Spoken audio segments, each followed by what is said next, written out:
can grow on the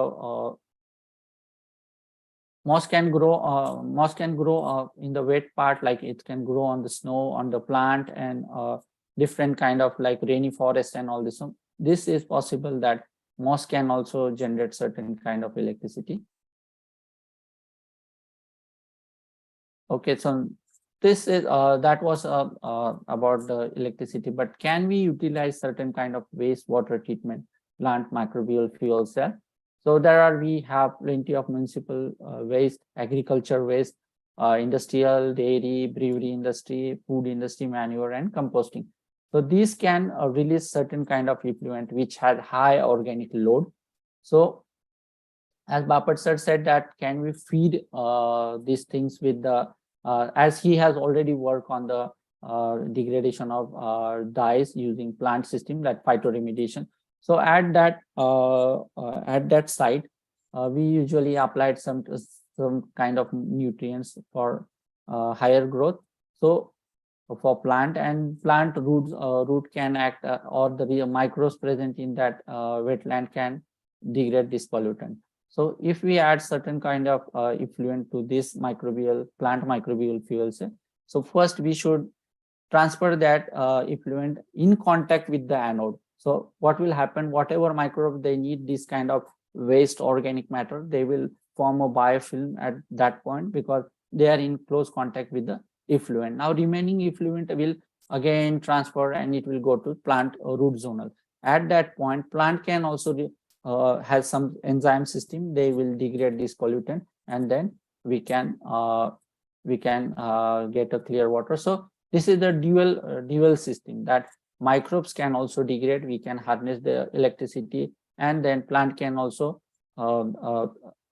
degrade this kind of system. So again, here is the typha, and usually this system need a water, so wetland and rice field and this kind of system are usually preferred right now.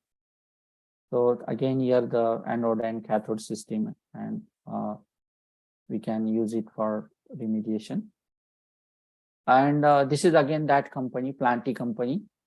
So they have tried on tomatoes and they produce some electricity. So these are kind of they use some hydroponics, or it can be also used in soil, but so they produce some electricity. So this is a typical example that at the roadside they try to blow some bulb using this plant e-cell, plant microbial fuel cell. This is the first commercialized e-plant. So this company has already commercialized. So this product has been widely, as a fancy product, it has been widely accepted in different commercial buildings, in house, and then as a part of decorative or as a part of source of light. So it has a small LEDs and it has a switch on and switch off switch. So it can constantly produce certain kind of electricity. We just need to add some water to that, and then electricity can be generated. So application of plant microbial fuel cell. So it is for ecological engineering system. We can use it for plant growth sensor. I will talk next slide about this. And then it can be grown on the rooftop. And then pollutant degradation. These are the application of this plant microbial fuel cell. Now, this is a very interesting thing that recently in Korea I was there, and my neighbor lab have studied this thing, that talking plants. So what they did, they added some kind of sensors in the root zonal area. So, and these were like a biosensor that they know that what compound is released by the bacteria and a plant. So they can biosense that compound. So if there is no water, it will give signal that I need some water. So plant will give the signal because that metabolic pathway has been decreased about the threshold level. So it will say that I need some plant. So we need to add some water to that, and then it will say that I need some I need some light. So different biosensors were set at the root zonal area, and they sense different kind of chemicals released by plant and bacteria, organic acid and some volatile fatty acid. And this biosensor can detect and they will give external signal that what this plant need. So they are trying to enhance this technology, that which plant has what kind of nutrient deficiency. So they are going to set a biosensors in the soil, and what deficiency plant has, or what any kind of stress on the plant, any fungal infection at the root zonal area, that will release some kind of chemicals.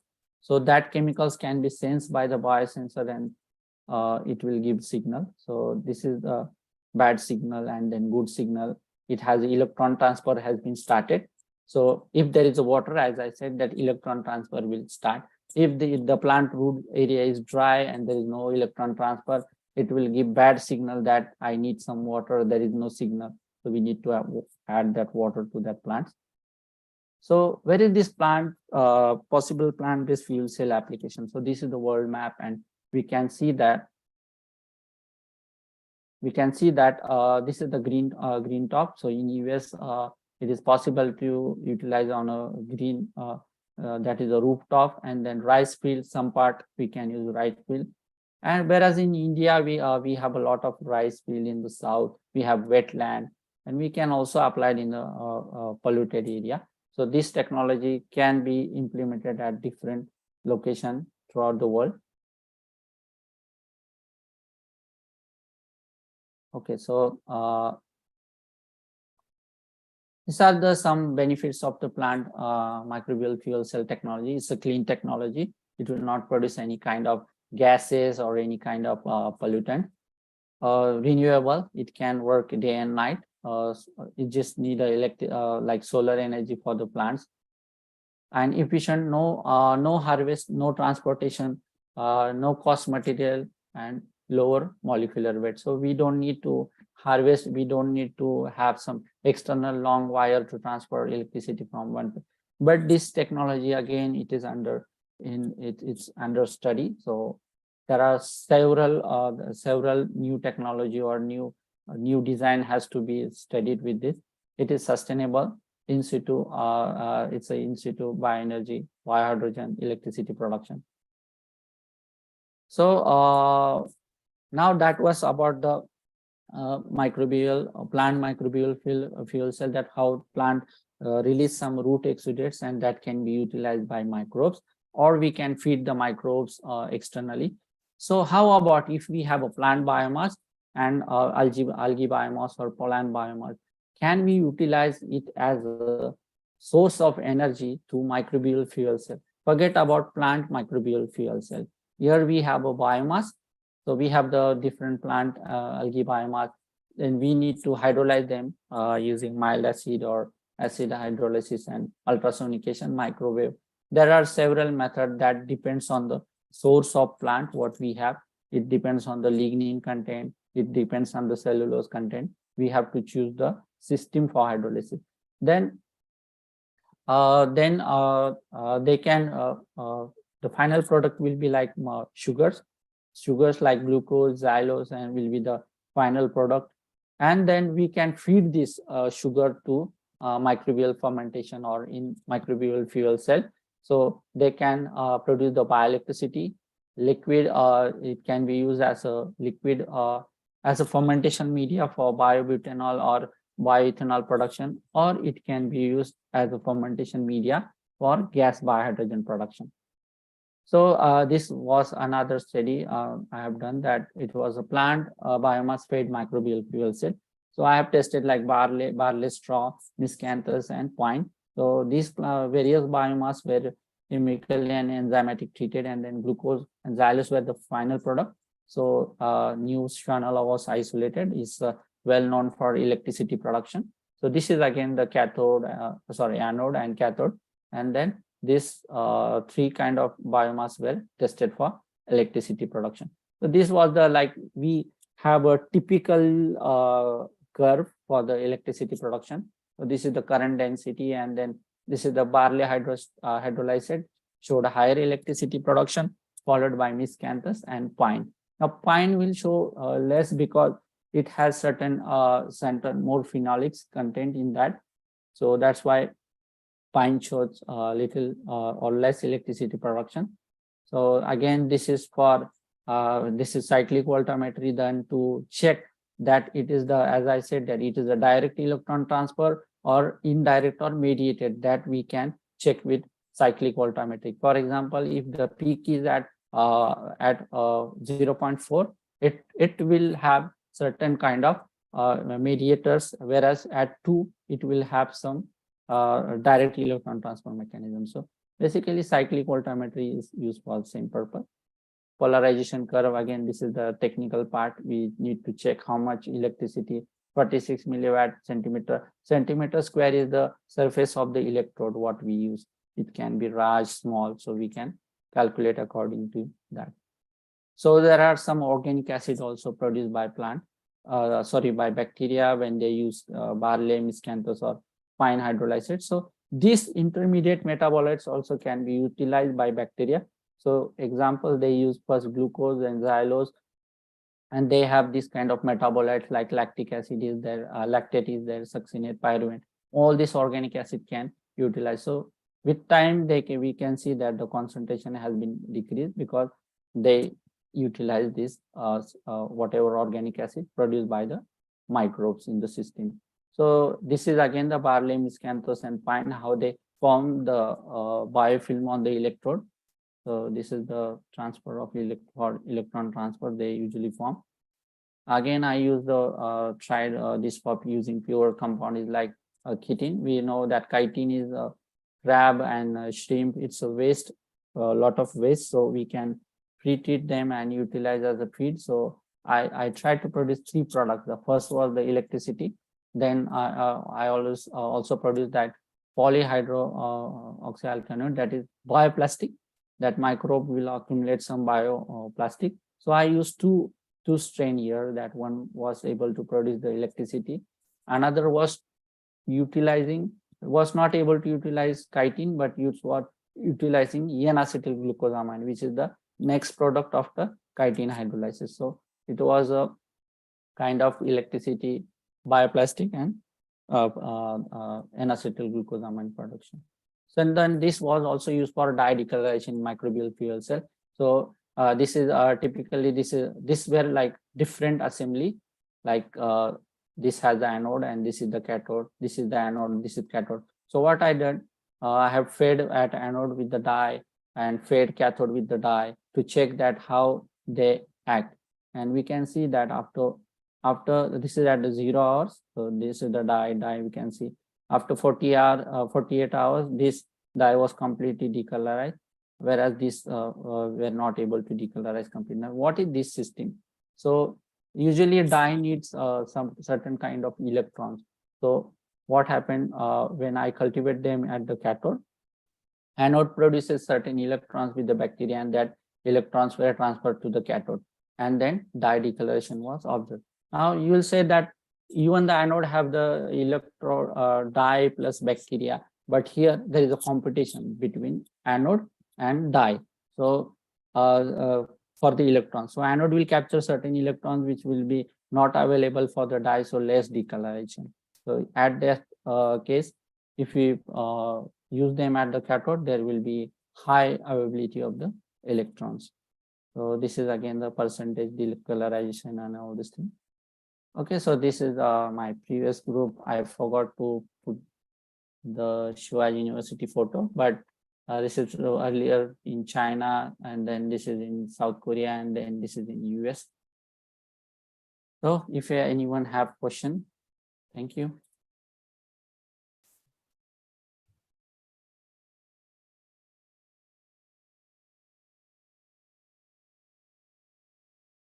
So Ranjit, thank you very much. Hello. Yes, sir. Can you listen to me? Yeah? Yes, sir. I can hear. Yeah. Okay. So this is open for any questions from the audience. Hello. Any question? Session is open for discussion. Hello. Please ask.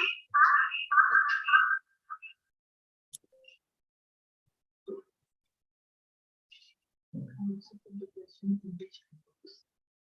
put your questions in the chat box.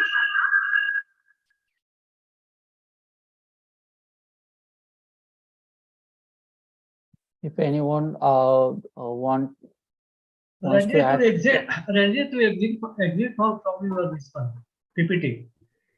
okay, I will exit. We are not able to see the other people. Okay, sir, I will exit.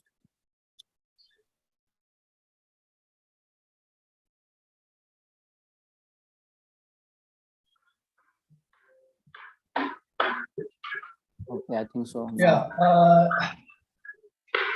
So any questions from the audience? Are there any questions? Or you can type in the chat box, I can answer. Yeah, you can type it also in chat box, correct? If somebody has questions, they can write it on this chat box. So Ranjit, excellent talk. So many innovative ideas, innovative concepts. I have certain queries. Yes, sir. See, this work is linked to something with biophysics. So I'm very happy that you must have learned a lot of biophysics also Yes. before starting this work. Only thing is, all these systems are subject to the natural variables, correct? Even Yes. open field or anything. You take anything, a bacteria or plant, we know that nature changes every day. So they all are open to the natural variables which fluctuate. They are different in morning, then afternoon and night. So that fluctuation pattern has to be considered first. Other thing, just my query, is it possible to cultivate huge bioreactors of roots? Roots, Only roots. advantageous roots or hairy Okay. roots. Okay. And then put your bacteria there, and whether it is possible to generate power from that. Yes, it is possible, but plant should that root should release certain kind of chemicals in sufficient amount. So there should be like if they are hairy roots and You know, why I'm they asking are the question, when you assure a certain quantity of the energy production to a client using your natural systems, yeah, and on particular day the natural system doesn't work, okay, then the production will be less or maybe something more also. okay. For that, I don't know about that, but it will be better to have certain, because open field, you showed certain field open field trials. That I'm not sure about that because it is exposed to so many external factors. So you cannot guarantee it may generate. I agree. As the basic mechanisms, they will generate the power. Maybe a good quantity, but finally, when technology comes, that is very accurate. Other thing, my other idea, is it possible to induce certain mutations in the bacteria to generate more electrons? Yeah, several papers are reported and many people are working. Even our lab in Korea, we have enhanced the cytochrome C activity. So at that time, we could enhance the electricity production. That paper has been submitted. So yes, it is possible that we can. We now with nanowires we cannot work because it is not possible to work with the nanowire that enhance their activity or all this. But we can definitely work the cytochrome. Or another thing is that we can enhance the level of like quinones or flavins to release by the bacteria. So they will have the good amount of direct like intermediate electron transfer. This certain chemicals produced by the bacteria, they will act as the mediator to transfer. So we have actually work on cytochrome C because our aim was to enhance the activity of the biofilm that has been attached to the electrode. So yes, So it is. basically, you know that plant systems are always, or any biological system always prone to the improvement. We always look for the improvement. So one side plants, one side bacteria. I told you nutrition can enhance electron transfer that power. Similarly, bacteria root system can be modified.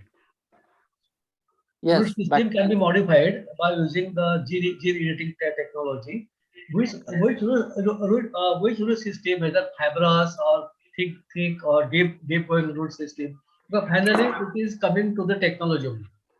yeah, And your job is to get maximum power, maximum fuel, you say, with maximum yeah. fuel. So for that, you have to see about that also, whether we can modify the architecture of the root system also. I think so. Fibrous root system can give better result than tapped root system.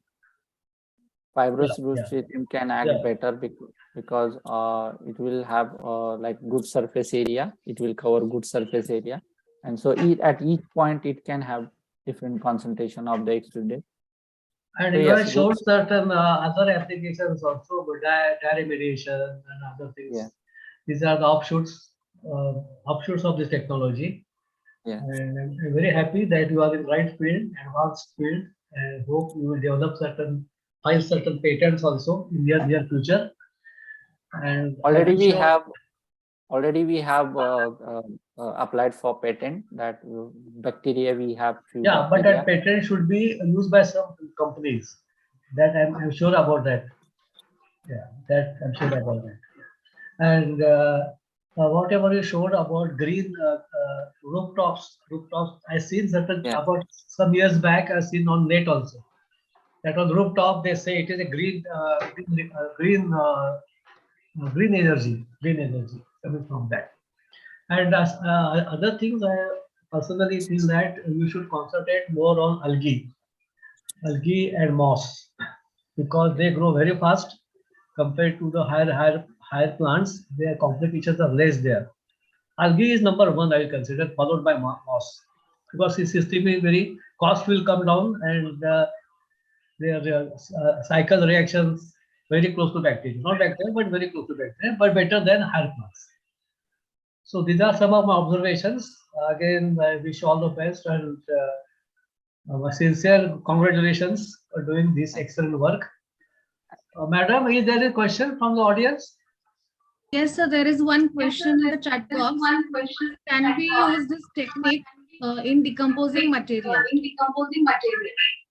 yeah. Of course, we can use this technique in decomposing as any organic material that can be used for electricity production, because bacteria will finally break down if there is a no plant system, and we need to decompose it with the bacteria. We have multiple bacteria in the soil, so they can ultimately degrade and utilize. So it is possible to use this technique for decomposition. Thank you, Thank sir. you, There sir. is There is another another question. Okay. So in field, question. do the adverse climate condition affect the system implement? Yes, of course it will affect, because if there is no water, there will be no electron transfer. So if there is a drought, this system won't work.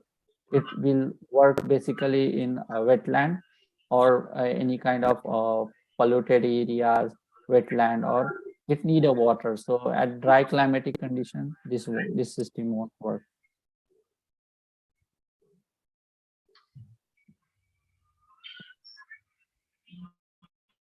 I hope so. There are no more questions in the chat box. So first of all, I would like to thank college for inviting me for this lecture series for conference, and a special thanks to Bapat sir, as he has always pushed us to do many things. So that what he was talking about, the technology transfer and field application, Bapat sir has inspired us always to do or applied any technology, whatever you do in the lab, to transfer on the field or apply actual for it work. So he has already applied a wetland system for phytoremediation. He has for my work, he has supported me a lot. So I thank Bapat sir that, and special thank that he's sharing my session today. So it was great So, that. Ranjit, I am also very much fortunate to chair your session because you are my favorite student. You know that. We Thank you, share sir. so many moments of happiness. Yeah. Correct. Yeah. Yes, So sir. I wish all the best again. So, madam, Thank you, sir. shall you conclude now? Yes, sir, you Yes, can. sir. You will conclude, or I should conclude. Sir, you will conclude the session. Okay. With the permission of the HOD of the Botany department, I conclude the session. And again, thank you very much, Ranjit, and the college also for giving me a chance to join this important conference. I'm very happy that such college has organized an online symposium. It's very good, excellent. Hope you will continue this further. Okay, with all the best. And so Ranjit, good night from here, but good day here. Yeah. All the Yeah, best. Thank it's you very much. midnight. Thank you very much. Thank you. Okay, bye. Midnight for me. From my own part, for giving us the college. Thank you, sir. Thank you. Thank you. Thank you very much for the interesting session, for the interesting immense pleasure. It's an immense pleasure to be your oath of science. Participants, eminent chairperson, Professor Bapat sir, resource person, Dr. Authorizing committee member, authorizing committee participation, for explanation of participation. And now, smooth hand over the session to Dr. Jinta session. And now, I hand Thank you very much, ma'am. Now the next lecture is from Dr. Mahesh Shindikar, sir. Am I audible? Okay. For today's session, it is supposed to be chaired by Dr. Mahajan, sir, from B.R. Golab College, Pune, but due to some reason, he is not present. So, organizing committee has requested Dr. Mahesh Bode, sir, to chair this session. So, here is a brief introduction about our chairperson. Dr. Mahesh sir has completed his MSc and PhD from Department of Botany, University of Pune, and at present is working as assistant professor in the same department. His thrust area of research is molecular taxonomy of fungi, genomics and metabolomics of fungi, and plant and microbes interaction. He has published 26 research articles, 5 book chapters, and 1 book to his credit. He has completed 5 major research projects, mainly funded by TST, SERP, and other governmental agencies. He has presented his research in 33 seminar and conference. So we have honored to have Dr. Mahesh Bode sir as our chairperson for this session. So I now request Mahesh Bode sir to take charge of this session. Yeah, thank you, Saurabh. First of all, I welcome our today's guest, Dr. Mahesh Shindikar sir. Before starting the session, first of all, I will introduce him. Dr. Mahesh Shindikar sir has completed his doctoral degree in 2006 from Department of Botany, Savitribai Phule, Pune University. He has completed his MPhil and MSc degree from the same Department of Botany, Savitribai Phule, Pune University. In his PhD degree, he worked on ecological studies on the mangroves of Maharashtra coast. Along with that, he published 25 research articles in national and international journals. He presented 12 research papers in national and international conferences. Along with that, he is associated with various research institutes for his research work, such as BRC, Mumbai, Space Application Center, Ahmedabad, Agarkar Research Institute, Pune, Indian Institute of Geomagnetism, Mumbai, MS Swaminathan Research Foundation, Chennai, NG Center for Plant Research, Satara, Yashwantrao Chavan Academy of Development Administration, Pune. He has a 20 years teaching experience to graduate and postgraduate level. Presently, he is working in as an assistant professor in biology at the Applied Science Department of College of Engineering in Pune. He is working as a ex-expert member of Maharashtra Coastal Zone Management Authority, Government of Maharashtra. He is an expert member of Wetland Redressal Committee, Konkan Division, Government of Maharashtra. He is an expert member of Plant Expert Committee, Maharashtra State Biodiversity Board, Nagpur. Along with that, he has also various professional experience, such as he has a consultant to various non-government as well as government organization. With this brief introduction, I request Dr. Mahesh Shindikar sir to start his talk. Over to Mahesh sir. Yes, thank you so much, Dr. Mahesh, for this introduction. And let me now share the screen if it is allowed. I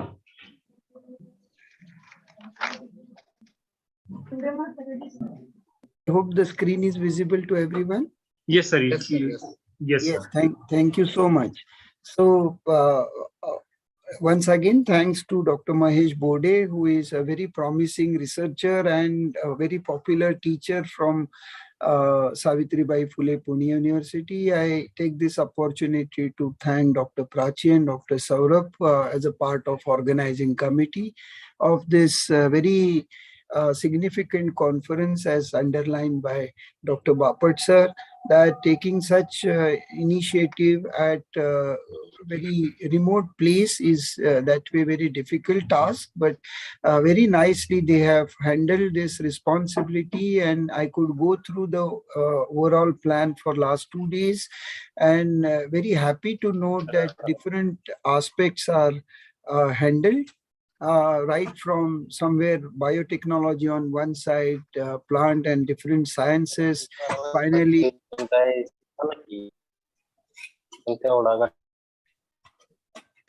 Audience, please unmute yourself.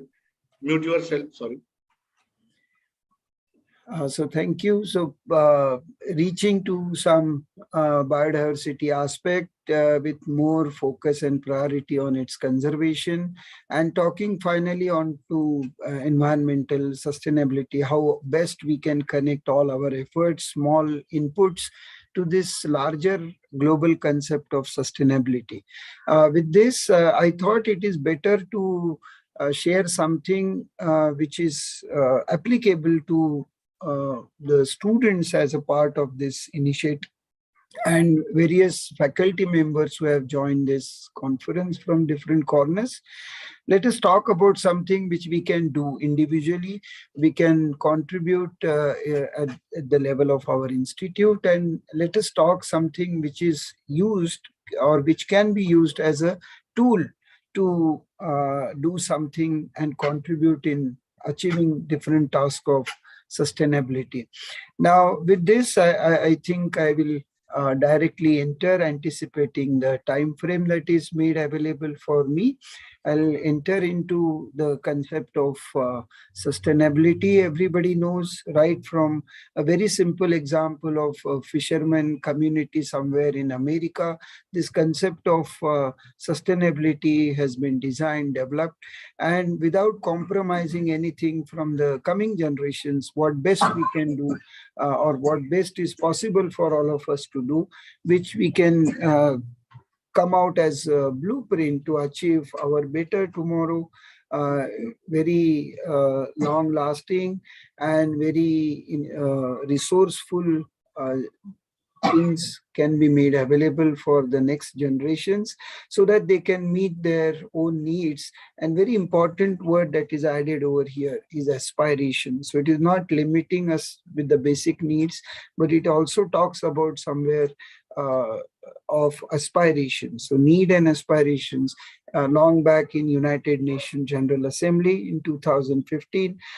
with the background of 15 years of Millennium Development Goals, people have toned down everything into some 17 very important chapters.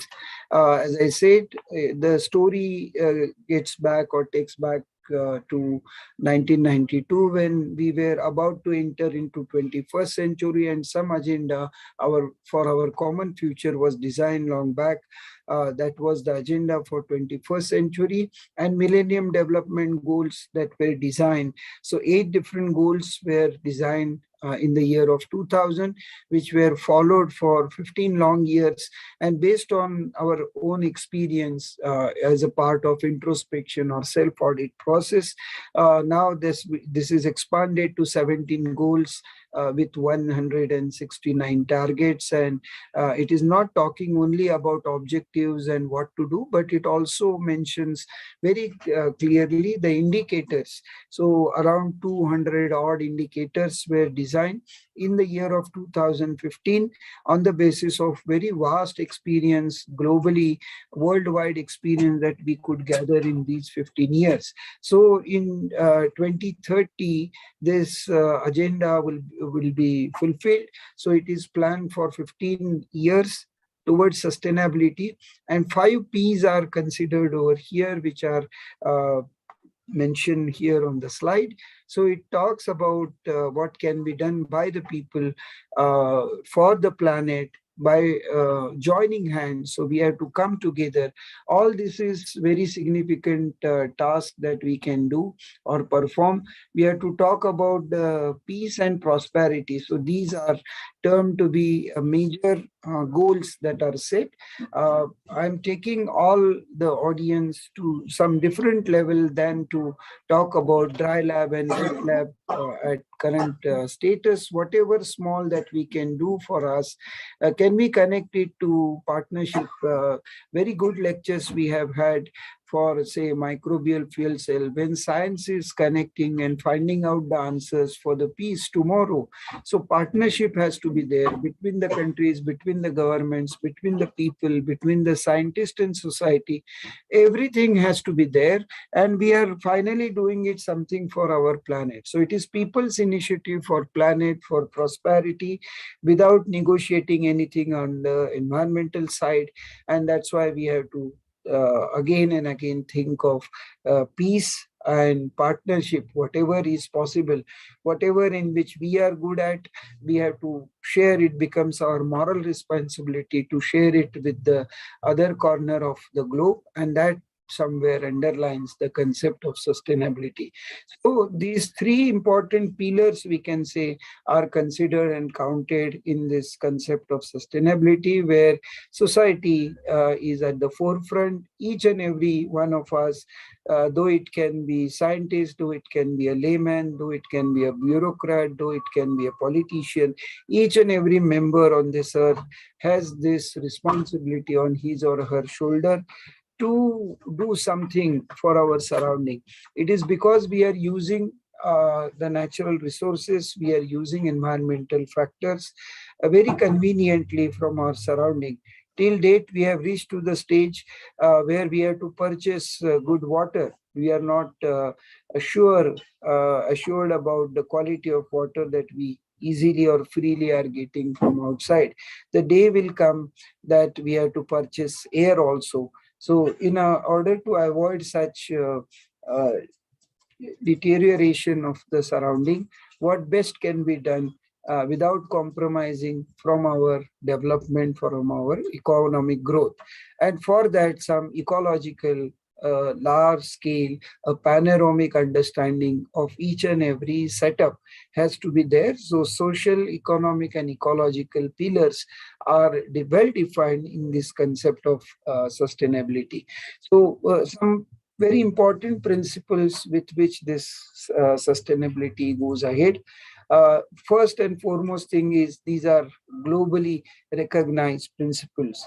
So it is not that we are doing something for only developed countries or developing countries or underdeveloped countries, which are the three basic categories we can do. But this is a global initiative. Universal benefits are to be obtained because the environment becomes blanket responsibility of each and every one of us. So all the governments, everyone on this earth who is utilizing in some or the other way whatever base resources that are made available by Mother Nature, it is our responsibility to do something, to care about these things. There is a platform wherein we are using on one side a whole lot of natural resources for our own growth. And on the other side, whatever we do, whatever we are processing, we are creating indiscriminate amount of waste from that.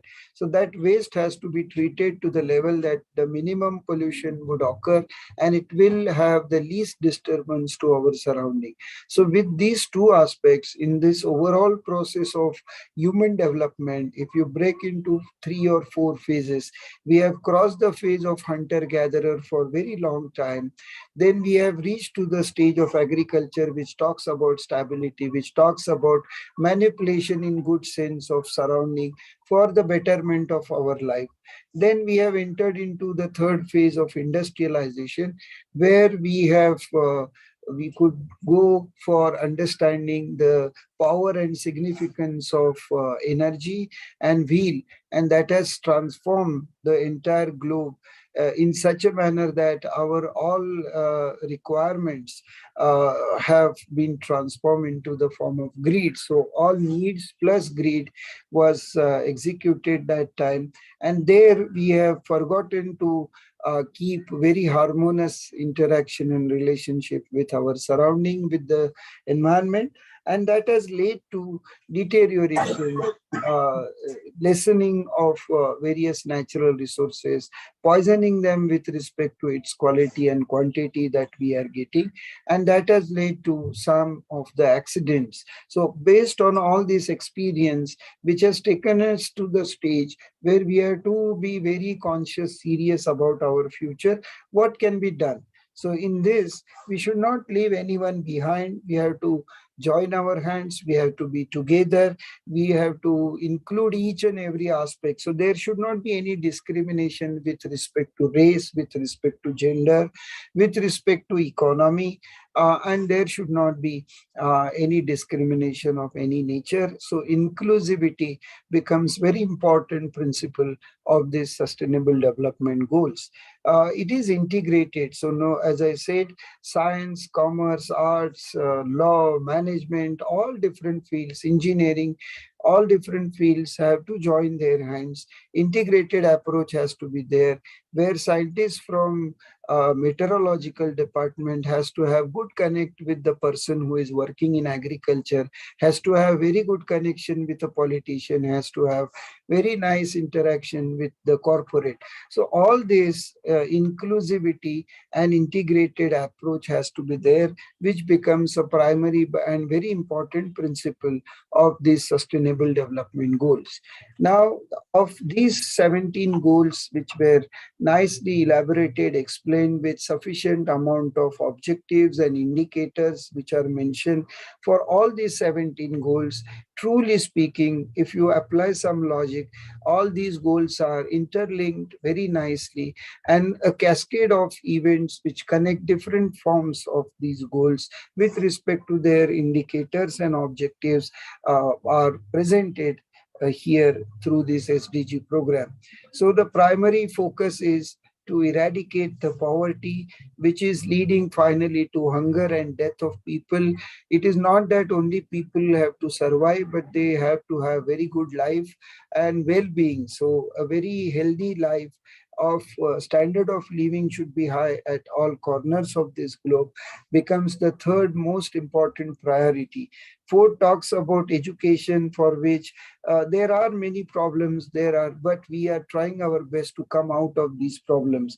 Quality education is not the privilege that everybody is getting, but now in this open world where everyone is exposed to anything that is going on the other corner of this world, quality education is exceptionally possible, wherein we are talking a great initiative taken especially during this corona episode or pandemic, is this virtual learning. So quality education, everyone is having right, or that comes out to be a very basic part of their development. We are talking about equality in terms of gender. As I said, all inclusive development is planned here. For that, the foremost thing that we want is very clean sanitation and water, affordable form of energy, clean energy. Very recently, we have interacted with Dr. Gurav, who is talking about the alternative form of energy that we can get. So cleanest form of energy, how best we can get the simplest and cleanest form of energy, for example, is hydrogen. How best we can do, if a small organism is able to split the water molecule, how best we can do it, and how best we can use that as alternative to the existing polluting forms of fossil fuels. The decent work has to be there for everyone, and ultimately any decent work will target for the development and economic growth. For that, we require a very concrete input from industry with respect to innovative ideas, and infrastructure development has to be there in terms of communication, in terms of transport, in terms of healthcare sector, in terms of agriculture, productivity of food, and there are many such examples wherein integrated efforts by the corporates, by the industry has to be formulated, and that will subsequently reduce all forms of inequalities. Today, if you say, and if you keenly observe, most of the forms of inequalities are reduced, except the inequality in the form of this economic status. So basic growth, economic growth of each and everyone, all inclusive nature, will finally target to reduce all forms of inequalities, wherein we will target the towns, the villages, the cities, which will become more sustainable. Okay, so this is very significant thing wherein we have to think of not only how best we can go ahead, but how best we can reduce our rate of consumption. It can be in the form of energy, it can be in the form of natural resource, minerals, metals, biological resources, agricultural things. Wherever it is possible, our consumption has to become more responsible, which is underlined and targeted in goal 12th. Overall, very important things and the changes that we are observing today are the harmful impacts of climate change everywhere, right from our health to agriculture to the rainfall pattern to anything, any corner of our lifestyle is touched because of this climate change. So both life within the water, life below the water, life on the land has to be protected, conserved, and restored. All these three concepts, protected whatever we have in whatever form that is available today. Conserve, we have to do some things very sincerely for the betterment, whatever is possible. And the restoration, no doubt, in this journey after post-industrialization, we have committed some problems. We have witnessed some of the gray areas, but this is high time to go back and do something to restore the things. No doubt we can't go 100% back to the near natural, but whatever is possible from our side on land, in water, we have to do our best. So each and every one of us can contribute directly or indirectly. In fact, we are contributing through our actions. Whatever we will learn in the conference, if some 10% of it comes as a take-home message for us and we do something in the lives of our students, or students can do it in the form of research, they are knowingly or unknowingly contributing to these 17 goals. Last two goals, they focus more on to the general aspects where for which all these other goals have been set, to have very strong bonding between the institutions, collaborations, partnership between the governments, all that is possible today with various initiatives that we can take. Let me come down to the today's topic of very simple tool that we, each one of us can participate in this, is talking about green audit. Now, this audit concept is possibly applicable to your house, to your own actions during the day, to your actions and your behavior in your institute. As an institute, what are your uh, responsibilities towards protection of your surrounding? So sustainable development goals, somewhere we can go back and talk about this convention on biological diversity. We can correlate ourselves with the targets and options that are made available by the Ministry of Environment, Forest and Climate Change. For somewhere we have to correlate ourselves to the Paris Agreement, which talks about reduction of environmental degradation.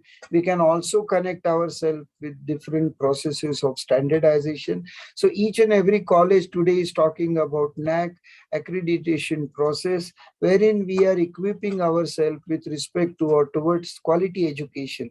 Now, one of the very prominent and unseparated part of this quality education standards is our own environmental consciousness or responsibilities. And for that, green audit appears to be an important tool for sustainability at the scale at which we are working. We can't go and change the government. We can't go and incorporate something or some of our observations in the global or regional, national level policies. But truly, we can do something at our own local scale. And that's why, in that perspective, I thought it is better to discuss something about what is achievable. To all of us, where we are, most of us are in the domain of research and academics, where we can do something for having this green audit process designed, implemented, and monitored at the level of our own institute. And this is something which connects ourselves to the mission of think globally and act locally, which is a universal mission that is taken whenever we are talking about environment. We no doubt we are doing something, or we are connecting ourselves to the global initiatives, may it be reduction in the pollution, greenhouse effect, climate change, ozone depleting, sea level rise, deforestation. Whole lot of environmental problems are there surrounding the today's generation. But what is possible to the local scale? So think globally and act locally appears to be a very significant tool for all of us. What best we can do at the local scale? What is the significant biodiversity parameters that we can use, qualitative and quantitative differentiation? I think in most of the lectures, we are again and again becoming serious about there are no experts available, especially for the lower group of plants today. Even angiosperms, the experts are becoming less and less. Only handful of people are available who can really work in the traditional fields of taxonomy.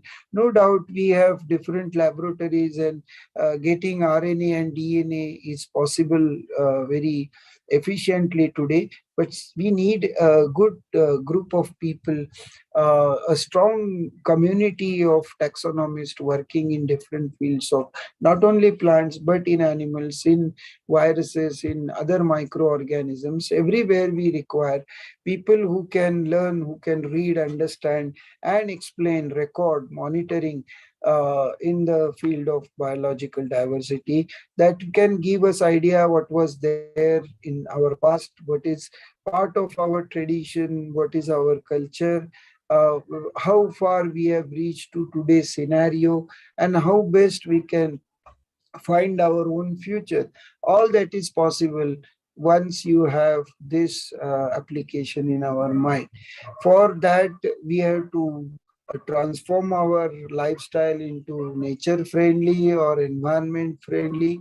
The development should have necessarily count and consider the environment as inseparable component of our development. So we have to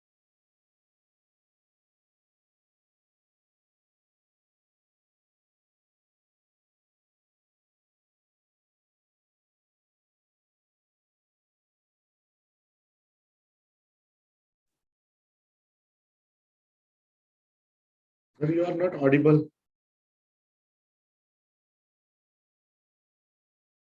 Mahesh sir.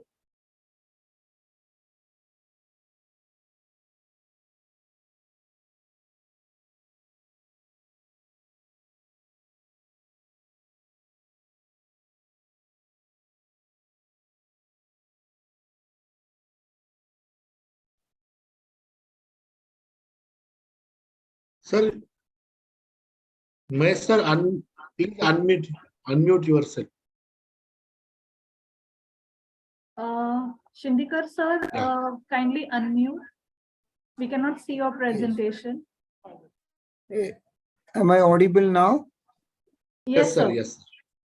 Okay, I am extremely sorry for this technical issue. Just a moment. Let me come back onto the presentation. I hope it is visible now. Yes, sir. Okay, thank you so much. And my sincere apologies for this technical problem. So we were talking about environment, which should become inseparable component of all our development. So there are many tools like environmental impact assessment, standardization, certifications, then environment management system implementation. There are a number of things that are easily possible for all of us. And finally, whatever we get out of the utilization of resources, equitable sharing has to be always there for all the benefits that we are drawing from our surrounding, which is nothing but the sustainable process of development, wherein we are talking always about natural resources with respect to their wise use. And for that, whatever waste that are generated through different processes, we have to treat them. So quality of institutes and value addition, we will be biased for our academic institutes like colleges, university, wherein PDCA cycle, which is prescribed for this different international or global standards, which is plan something for betterment, do all our actions are to be articulated in such a manner that we will do something positively for the environment. Uh, Frequently, we have to check and monitor, we have to adopt a system, and accordingly, on the basis of the feedback, we can act on the issues that were identified during this monitoring process. Finally, plant, people, and planet has to be connected with respect to peace and prosperity, and that requires a great amount of awareness. What should be the aspects of this green audit process? So very basically, we have to talk about the climatic factors. These are beyond our control and limitations, but at the same time, knowing them will help to take and design all the further steps.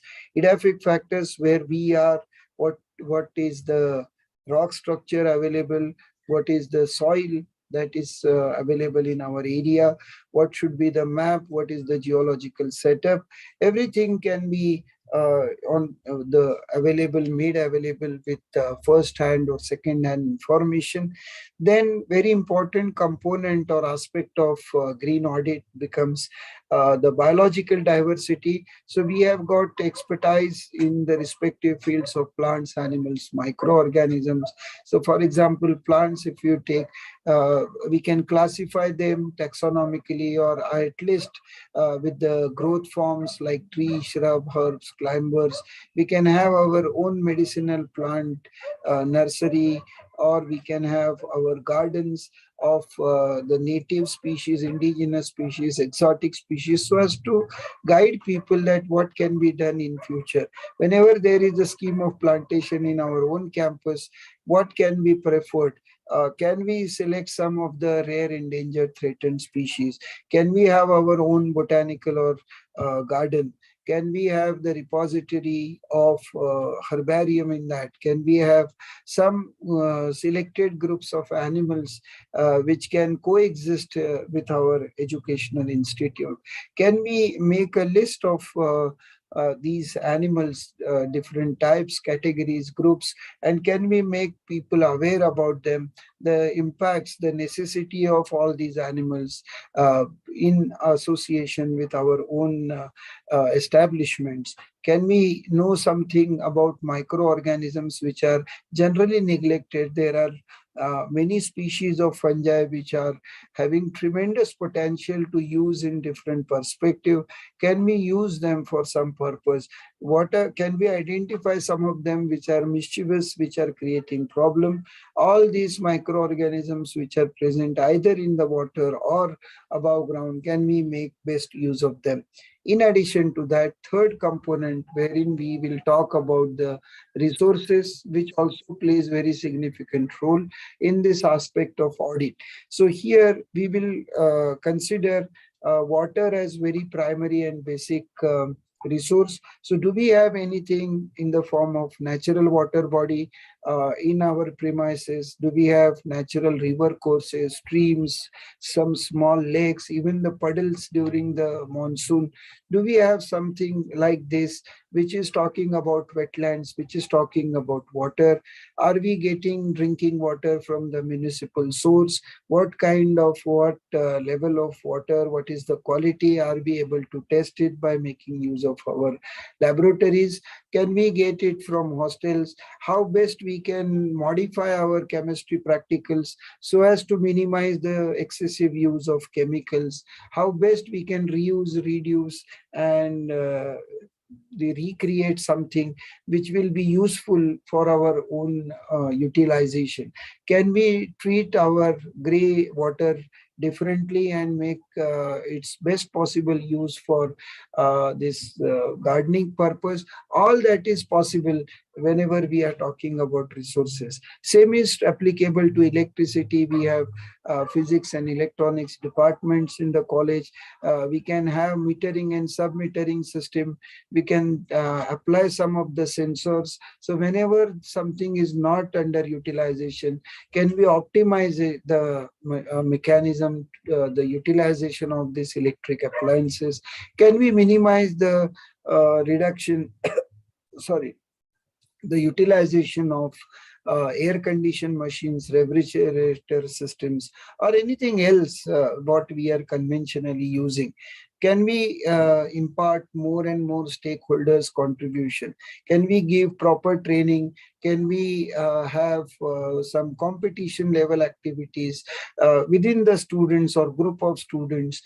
We have this environmental awareness or environmental studies subject made mandatory as a part of Supreme Court order. Can we best utilize this resource where students from commerce, arts, law, management, medical, engineering, different forms or different domains, students with their sensitive minds are available with all of us? Can we mold some of our enthusiastic teachers and staff members to understand this beauty of stakeholders with respect to their potential? Can we minimize the waste that we are generating through our mess, canteen, or college level resources? Can we impart the training to reduce and reuse the paper? Can we shift most of our activities on e-sources? Can we use LED lights to have good electricity or sufficient electricity, more optimized form of electricity in the campus? So all that is possible whenever we are talking about aspects. So all this green audit, the first question your management will ask that what are the benefits that we draw out of all these efforts? Because most of these efforts require initial investment. And whenever we are talking about that, what we have to portray, what we have to project is what are the benefits, what are the very important outcomes that we are expecting from this process of green audit. So it is optimizing our own resources. So water today, no doubt we are investing in something, but in future there is every chance that we will have less burden on paying the tax for water. The electricity we can even harvest, we can use our rooftops of colleges or different buildings. It will help us to generate our own energy. We can exchange this energy with the centralized form, so that cost cutting will be possible. Our strong participation will be there in different green ranking, various certifications, recognitions, etc. It will also reduce our own carbon footprint, and that can help your plantation in the wasteland or any unused part of your college campus can be used to generate some carbon credits. You can have economic gains through this policy of 3R, reduce, reuse, recycle principle. The entrepreneurship can be encouraged from the students. So waste to best policy can be very well implied or applied in our own campuses. And for the management process, all that will help also to reduce the future possible complications in terms of misuse or adverse use of whatever resources that we are doing. Indirectly, in addition to these direct benefits, what we can make is indirect benefits. That is, basic sense of responsibility can be generated right from the students, the visitors, their parents. You have faculty members, you have staff. So all the stakeholders will be more aware about that. So that will contribute into overall awareness to understand the assets as well as challenges before us. This is a step for promoting the inclination towards the precautionary approach. So for years together, polluter should pay principle was in practice, but now slowly global change, you can observe that more sense of responsibility is added and precautionary approach. In addition to that, you will develop your own greenery, natural corners, aesthetic beauty, everything which cannot be counted always, but this can be very important as compared if you compare two different campuses. One which is biodiversity rich campus with more plantations, with very self-explanatory biodiversity elements projected in the campus will be preferred, not only for your NAC evaluation, but by the people at large in general also can appreciate your own initiatives. And it is nothing but your performance and duty level alerts are possible through this. All this green audit process you can distinguish and in three different levels. So before audit, what is the condition? During audit, what changes you are anticipating? And post audit, what do you expect? So all that is you can fit with your green audit process. What should be the plan of your audit? Who will be coordinating this efforts of doing green audit for your own campus? How to acquire secondary, tertiary background information, first round information, how to correlate all this data that we are getting from different sources, how best we can project our own data to make the people aware about that, how can we design and generate our own scope, how can we convince our own management, how to identify strengths and weaknesses. Everywhere, after all, human beings are involved in all this. So each and every person will have some strength and weaknesses. Can we go for this strength, weakness, opportunities and threat analysis, which is popularly known as SWOT analysis, which is part of Six Sigma process, which is adopted in corporates?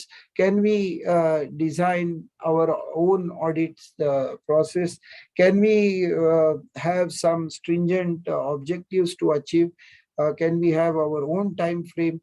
Can we invite suggestions from people at large, experts from outside, experts within your campus and premises, and modify your own methodology?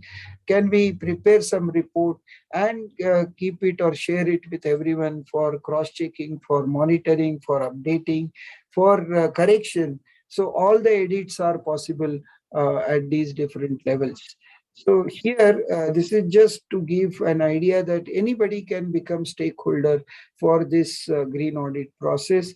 If you have a typical art, science, commerce college, then the historical part of about biodiversity, about your own campus, about what are your plans, then nicely writing of this can be assigned to the people from literature. A very good slogans, very good initiatives taken by other people in the form of some novels, some literature elements like poems, something can be used to do performing arts. You can have experts from different departments for testing of environmental parameters to come out something on this biodiversity aspect. We can have a very systematic documentation and monitoring method.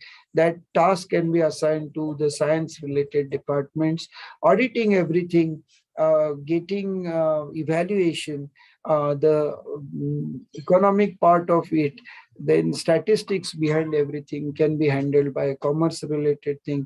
Others can focus on rules and regulations, media and publicity, communication, forming the group of students, having their own competitions, having their very innovative involvement in this overall process is possible at this particular juncture.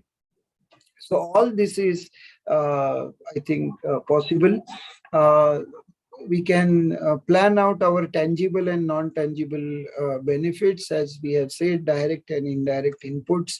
That also can be done very nicely by incorporation of all the contributions from different elements of our own institute or organization. And for the bigger institutes like, say, Rayat Shikshan Samstha, this particular method of green auditing can be more uniform to all possible campuses in different parts, geographical areas, wherein you can have your own internal competition also. So this greenery, places for recreation, this environmental additions and benefits, non-tangible benefits that we are drawing, making people sensitive and awareness, knowing more about your surrounding also is possible. Where it is possible, for example, let us take the idea of plantation. So it can be in the part of existing landscape. You can have garden elements incorporation. There are some very good initiatives that domestication of wild plants. So through this, we can always attempt for their better conservation. Then we can give priority to RET species. Then regular activity has to be there, and monitoring and aftercare. If you give this to the task that every student, while getting admitted to your campus, will take care the parenthood of one single species of tree or plant or some small area, that is very much possible. This is all biology related detailed selection of species, which factors are to be considered, how best we can form the alternatives to your native plants so as to have minimum disturbances. Now, many a times there are such rallies and events and plans to plant trees, but for that we have to be very careful that we have to plant the trees only where there is a forest ecosystem. For example, there are very beautiful systems like grassland ecosystems, which are equally productive, which are equally important for different group of plants and animals. We should not intervene into the natural systems, converting one area into other area forcefully, converting wetlands into forest lands or forest lands into scrublands or grasslands into forest land also is not that advisable. So we have to have a proper understanding of what can be done. This is just for suggestion for the newcomers that which kind of plants, trees we can have in our plantation scheme. Now, when to plant, the entire year is open for us, but when the trees are to be planted, can we ask group of students from their own native places? They can collect some seeds, they can grow them in nursery and plant their own trees. Whether it is possible, herbs can be changed as per the tones and color tones that are expected and required in our campus. Shrubs, which shrubs we can collect, which we can plant, and it should not also disturb the other plantation and landform things. Who can plant anywhere? As I said, one student, one tree scheme.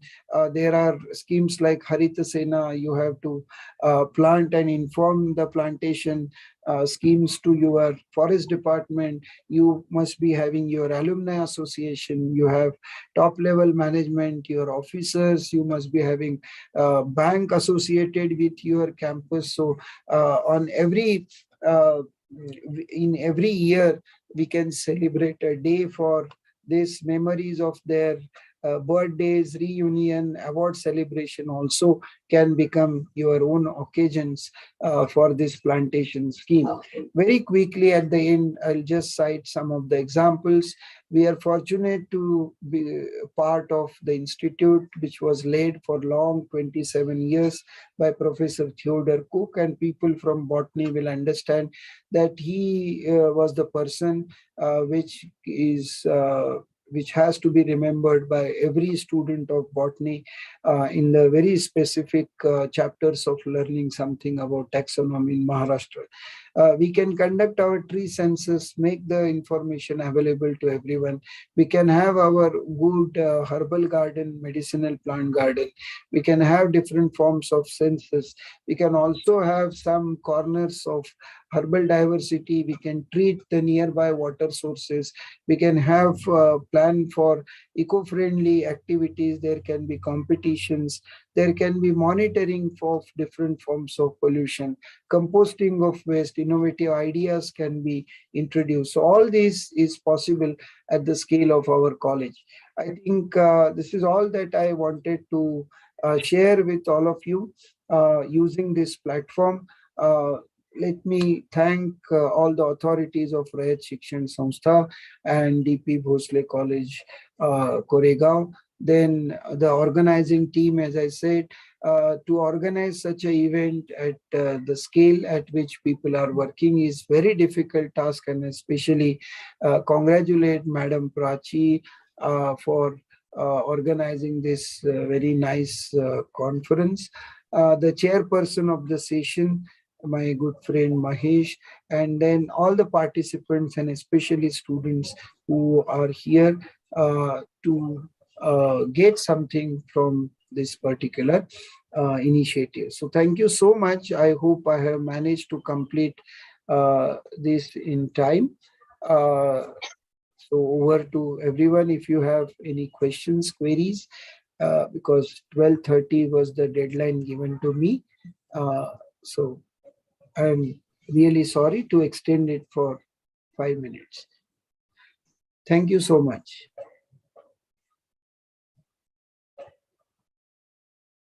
Thank you, sir. Now the session will be open for question. If is there any question from audience, please ask.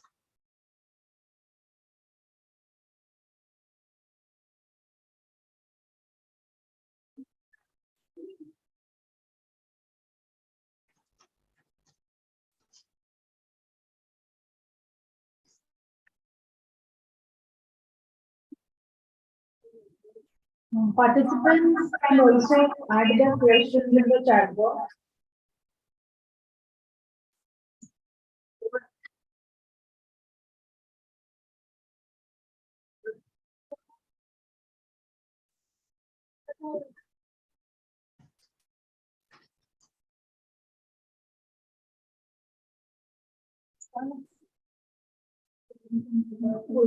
Sir, I have one question. Mahesh, sir. Yes, sir, please. So this green audit is now compulsory to all the institute. Yes, it is part of our NAC accreditation process in component 7. So knowingly or unknowingly, we are doing it just for the sake of formality. But I think if you can join hands and do it with more preciseness, it will be useful activity for everyone and with the participation of each and every stakeholder.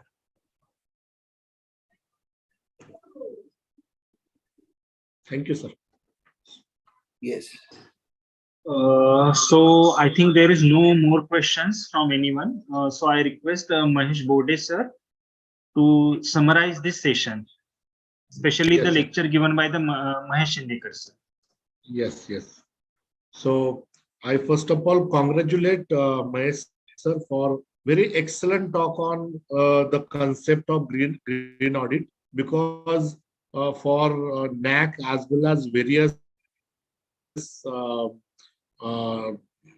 committees, or especially for NAC, this green audit is very much important. So Dr. Mahesh sir has covered what exactly the concept of green audit, what are the process of green audit, especially the aspect which are considering for the process of the green audit, and how we can do the green audit, various stages used for or doing or considering the green audit, such as before audit, during audit, and post audit. What are the exact what we are going to do for green audit, and how various disciplines which are combining for doing the green audit. Like for example, the people from art, people from science, people from commerce, how we can use their expertise for doing this green audit. That all these concepts are very important, and all these concepts which are mostly clear in this talk by Dr. Mahesh Sindikar. Thank you very much, sir. And if we need any help regarding green audit, we will especially call you. So with this very nice talk on green audit, I will thankful to Dr. Mahesh Sindikar, sir. Thank you very much. Thank you so much. Thank you very much, Mahesh sir. Thank you very much, Mahesh Shindekar sir, for wonderful talk. And especially thanks to Mahesh Bode sir to chairing this session on very short notice. So for next session, I hand over mic to Deshpande madam.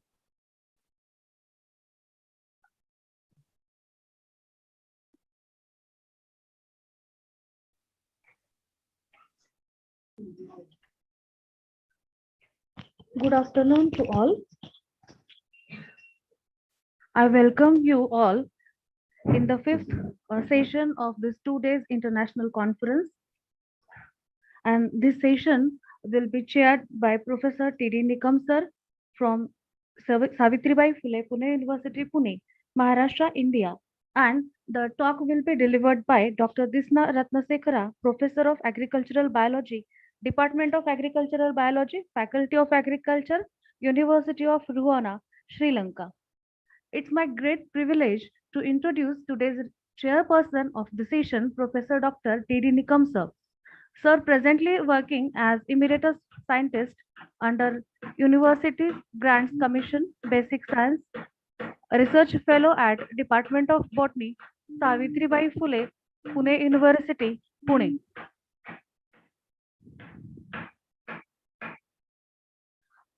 Sir has completed MSc and PhD from Savitribai Phule University. His areas of specialization is plant physiology, plant tissue culture, cyanobacteria. Sir has a vast teaching experience of 34 years and research experience of 32 years. He has guided summer trainees of UG and PG students. He is a member of BOS in Botany, Savitribai Phule, Pune University, Pune, North Maharashtra University, and Goa University also.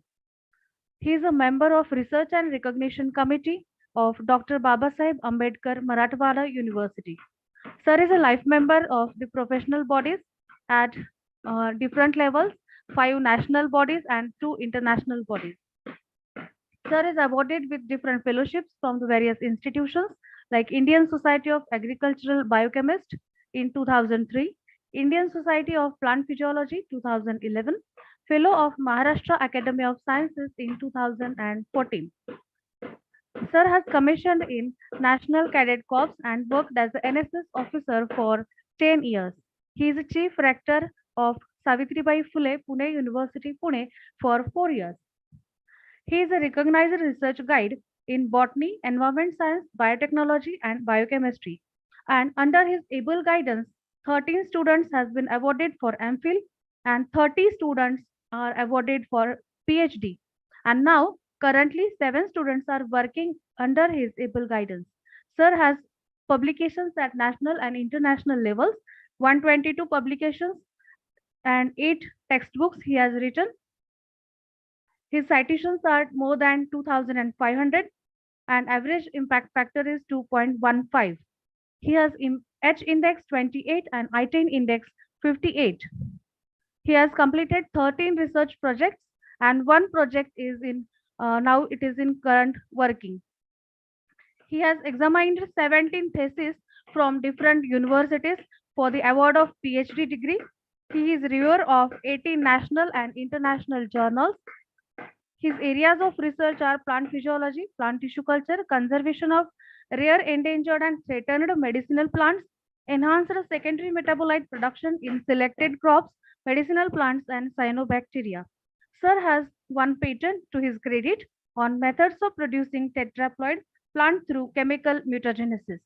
With this brief introduction, I welcome you, sir, for this session. And we are having such an eminent personality with us to chair this session.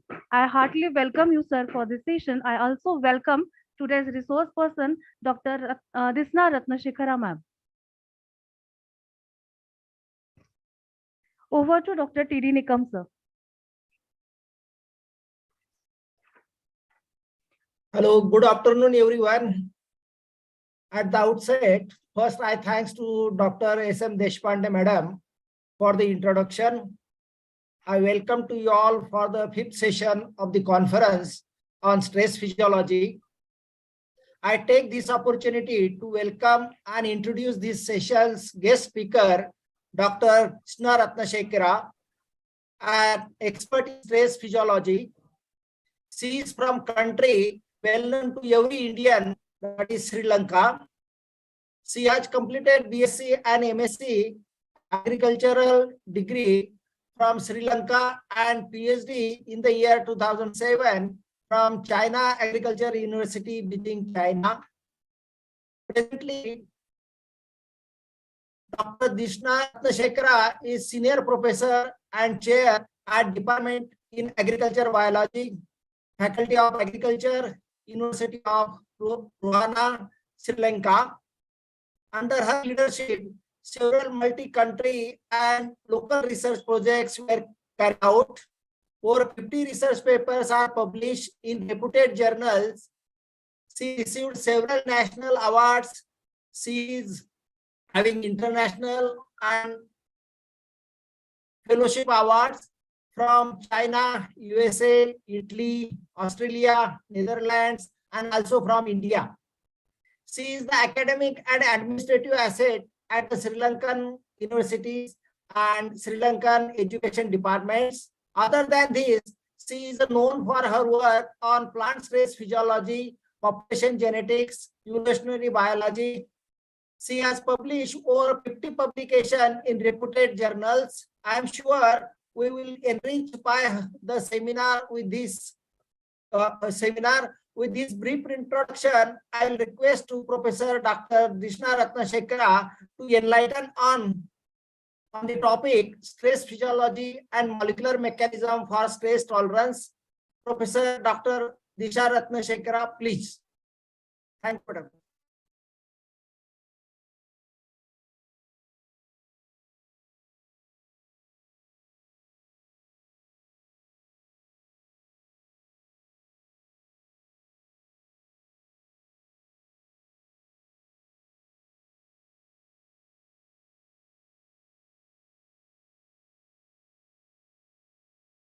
Hello.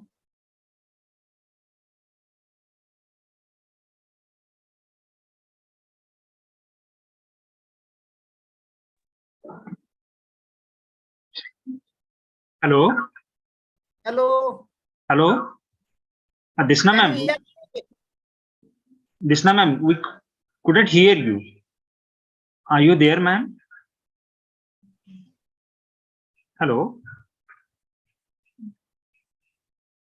So let me check. Okay, ma'am.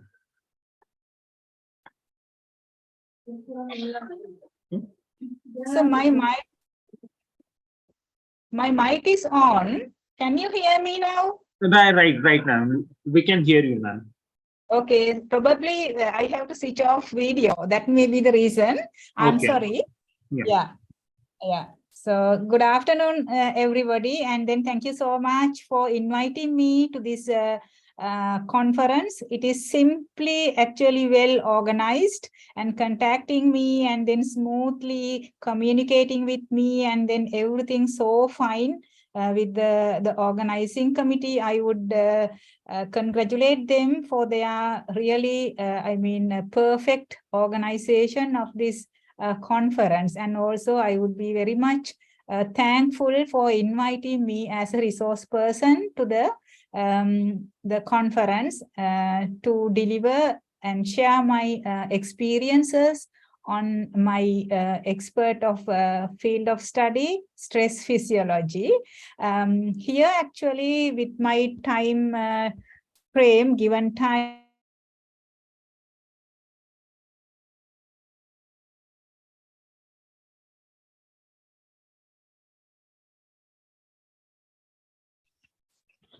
Ma'am, you are not audible.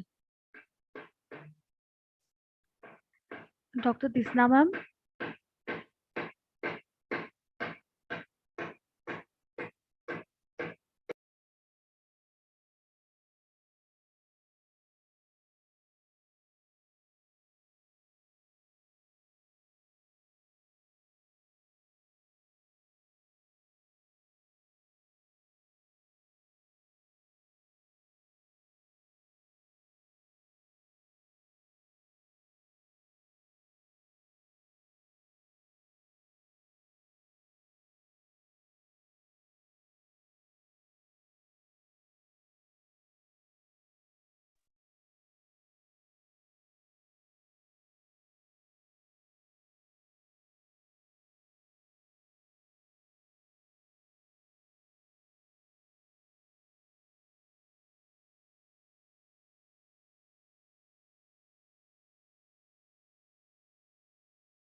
Mm.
Hello. Ma'am, in case if you are using a headphone, you can just disconnect the headphone and directly deliver the lecture.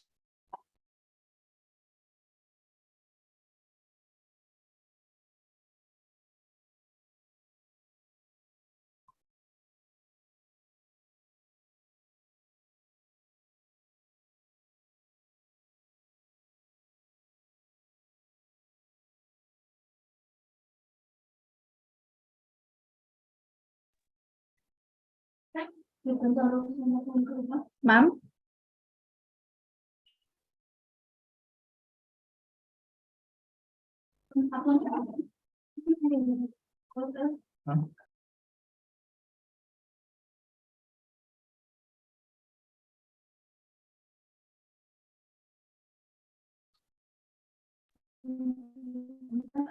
Ma'am, you can just remove the headphone and directly deliver the lecture.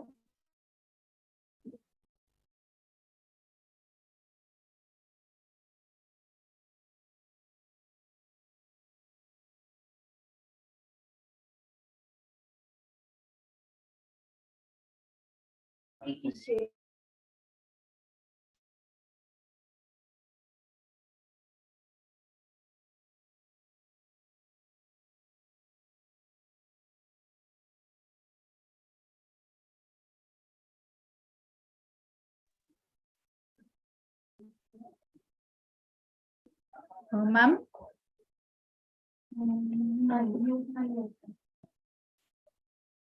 Okay.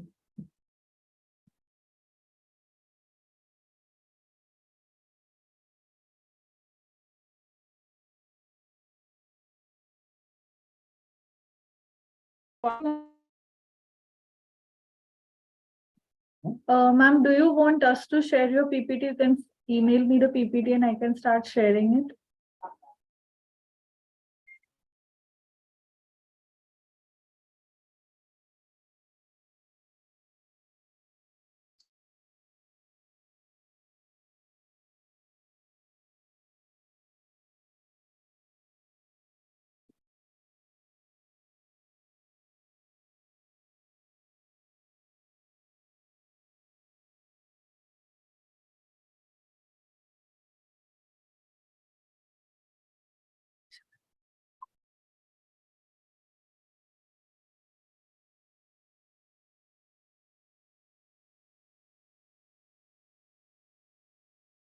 We are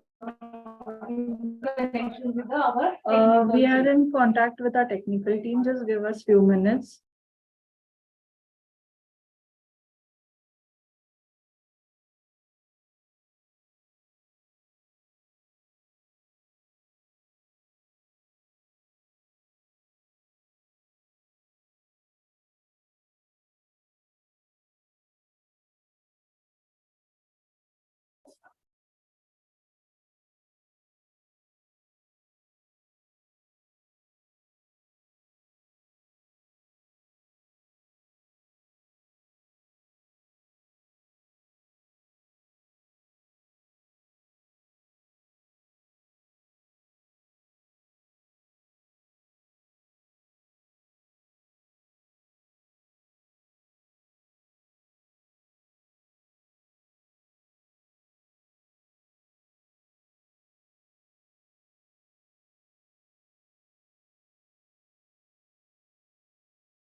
Hello. Yes, sir. Oh, Yes, sir. Technical support is here. Just yes, sir. Yes, sir. Repeat करावं लागेल का madam साठी introduction का नको करायला नाही sir. Introduction was clear. फक्त ma'am. चालतं Yes. Okay Okay, sir. Yeah.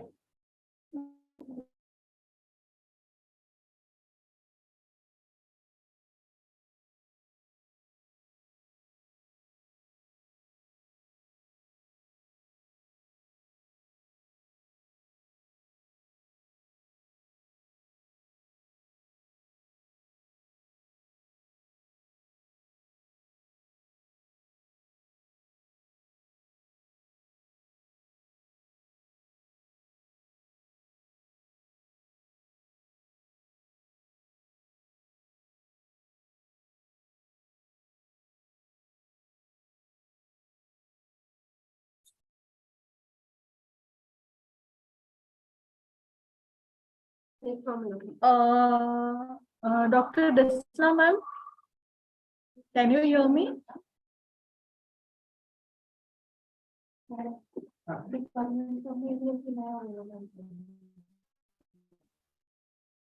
Ma'am, can you hear me?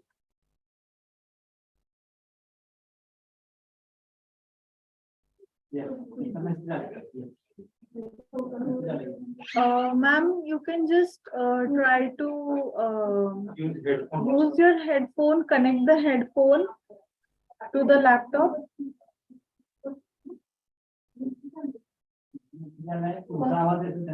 Okay. You can just try to connect your headphone to the laptop.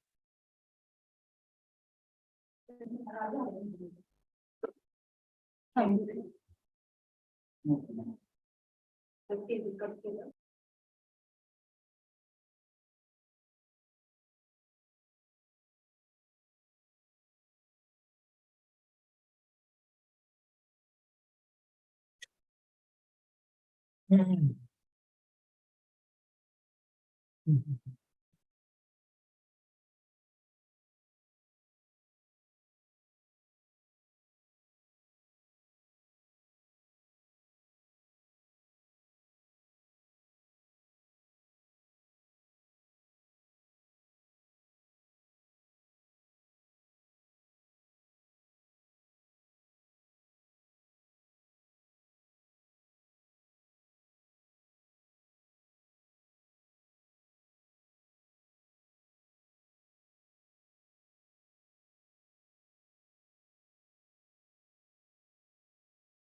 Hello. Yes,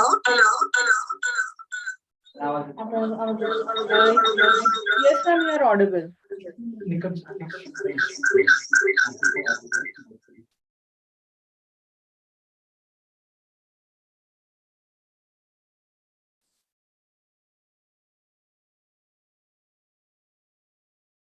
Now is it audible?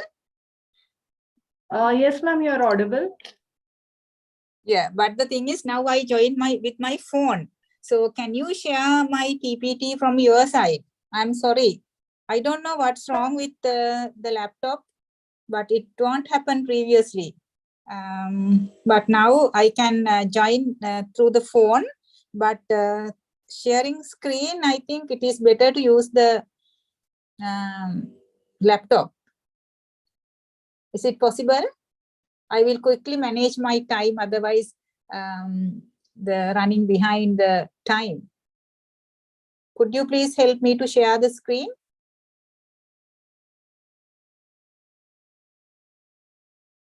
Hello. Ma'am, we are trying to share your presentation. Okay, thank you. Yeah, yes, ma'am.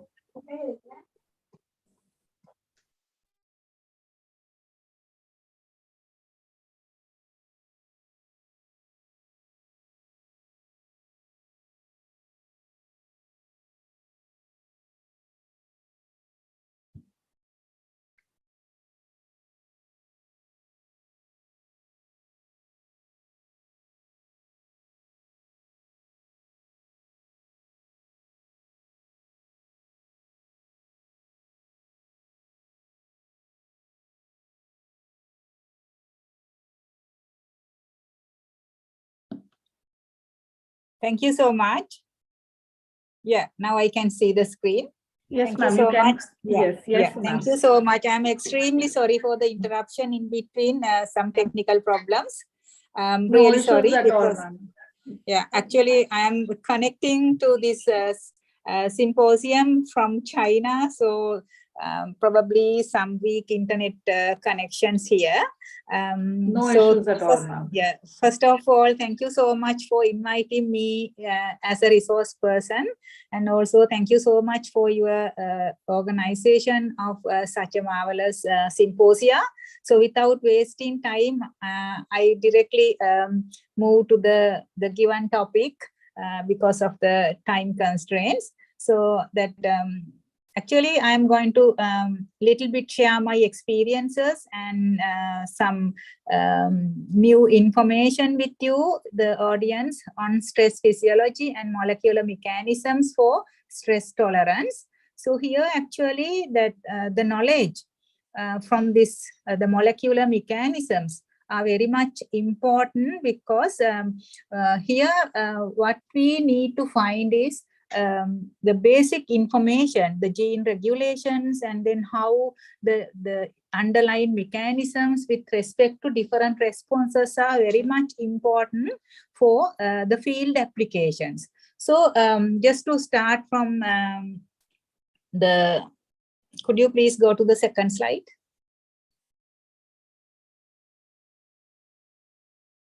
Second slide. So let's have an overall view of what we are, the meaning of like the plant stressors. So each and every day with this climate change and so on, different climatic issues with those scenarios, the plant stressors are almost each and every day we can see. So that the normal optimum condition that deviates from the optimum condition we can refer as a stress. So that may be a temporary states like from morning to evening, or sometimes it is like couple of days or couple of weeks and so on, depending upon the duration and strength and the severity, etc. So the responses may be vary. So basically, in simply, we can define stress as a kind of non-optimal condition or poor environmental states that plants are facing, we refer as a stress. So because of that type of environmental deviations that can affect negatively, especially on the plant growth, crop productivity, reproductive capacity, and finally, if it is really extreme, the plant death can be happened. So next slide, please. So when we consider the plant stresses, that can be broadly lie into two categories, biotic and abiotic. So we'll see in the next slide in detail the classification of plant stresses as an overview. In the next slide. So in the abiotic stresses, especially we can categorize, especially like countries like India, Sri Lanka, both lie under tropical conditions. So salinity is a big problem as an island in Sri Lanka. So we have very saline areas. In addition, the temperature extremes. So that may be some countries, the cold effects and the heat stresses as well. Once we consider cold, it can be frost and the chilling stages.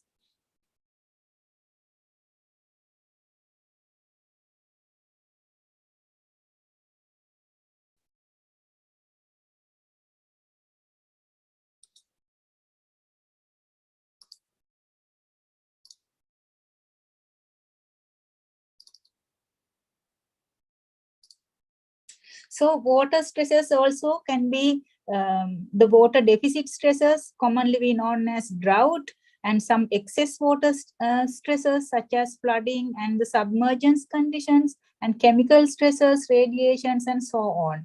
So once we consider the biotic stresses, that can broadly lie on the microorganisms that such as the pathogens, especially bacteria, fungus, and viruses, and in addition, some insects, the creating some biotic stresses. All have some kind of negative impacts on plant growth and productivity. So based on those different types of the stress conditions, environmental conditions, so final result would be depend upon the characteristics of stresses and as well as the plant characteristics. Once we consider stress characteristics, its severity, the duration, and also number of exposures, how many plants are exposed to the drought or whatever, for example, any kind of environmental stress, and the combinations of stresses, such as, the drought always combined with sometimes high temperatures and etc. So depending upon these stress characteristics and the interaction with the plant characteristics, whether the whole plant is affected or some tissues are in question, and the growth stage, whether it is in a seedling stage or whether it is in any kind of critical growth stage.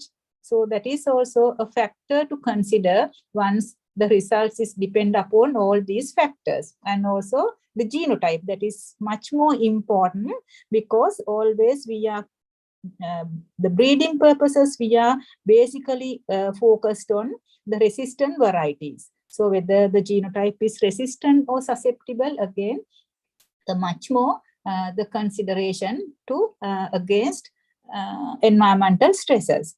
So the responses will be, one extreme side is the totally resistance. The other extreme side is the totally susceptible. So final results would be according to that, the survival and growth or death of the plant. So this is the overall picture we can see with the interaction of stress characteristics and the plant characteristics, and then how finally plant responses. So once we consider this, the stress mechanism and their underlying mechanism, so the changes happen in the plant at the cellular level, especially the biochemical changes and also some physiological changes. And finally, if the environmental extreme conditions are prolonged, the anatomical and the morphological changes can be happen. So this change form usually we known as strain. The change form of the optimal condition because of the abnormal environmental conditions refers to the strain. So changes are usually probably like avoidant mechanisms they can develop. In addition, some tolerant mechanisms, resistant mechanisms, and finally, as a long-term exposure, the anatomical and the physiological and the morphological changes can be happen For example, we categorize xerophytic plants, we categorize halophytic plants, and etc. So the adaptation is the final result. When we move to the molecular mechanism for stress tolerances, so each and every organism, they respond to and adapt to the stress conditions, usually through a defined regulatory mechanism. For example, some particular genes are highly expressed and activating, because of this gene expression, it can activate some special kind of signaling cascades. So that gives a changing pattern of the organisms in molecular level. Probably some biochemical reactions can be changed, or some physiological processes can be changed. If it is a prolonged system, molecular changes can be observed. So underlying mechanism of this, the signaling pathways and how to respond to any defined extreme environmental condition is the final outcome that scientists are looking for. So once we are considering this molecular mechanism, so here I selected, because of the time constraint, to focus on drought stress. It is common to India and Sri Lanka as well, because we are like under tropical region. So once we consider the drought stress, so the water stress first perceived by the signaling molecules, especially like abscisic acid, and then the signal transduction has to be carried out, then the transcriptional regulations will happen, and then the gene regulations and expressions will be enhanced. Finally, when we consider drought stress, stomatal regulation is the most important point to be considered, because the most important factor to be regulated here is the stomatal regulation. So I selected here the molecular responses to drought with special focusing on the stomatal regulation. So when we look at the guard cell membrane transport services, could you please go to the stomata, that slide? No, the other one. Yeah, just let's see at this diagram. So when we look at the stomata or guard cells, so that it is not a very, it's not a kind of a simple mechanism. Once look at this guard cell membrane, we can understand how complicated the operating system. The opening and closing is not a simple process.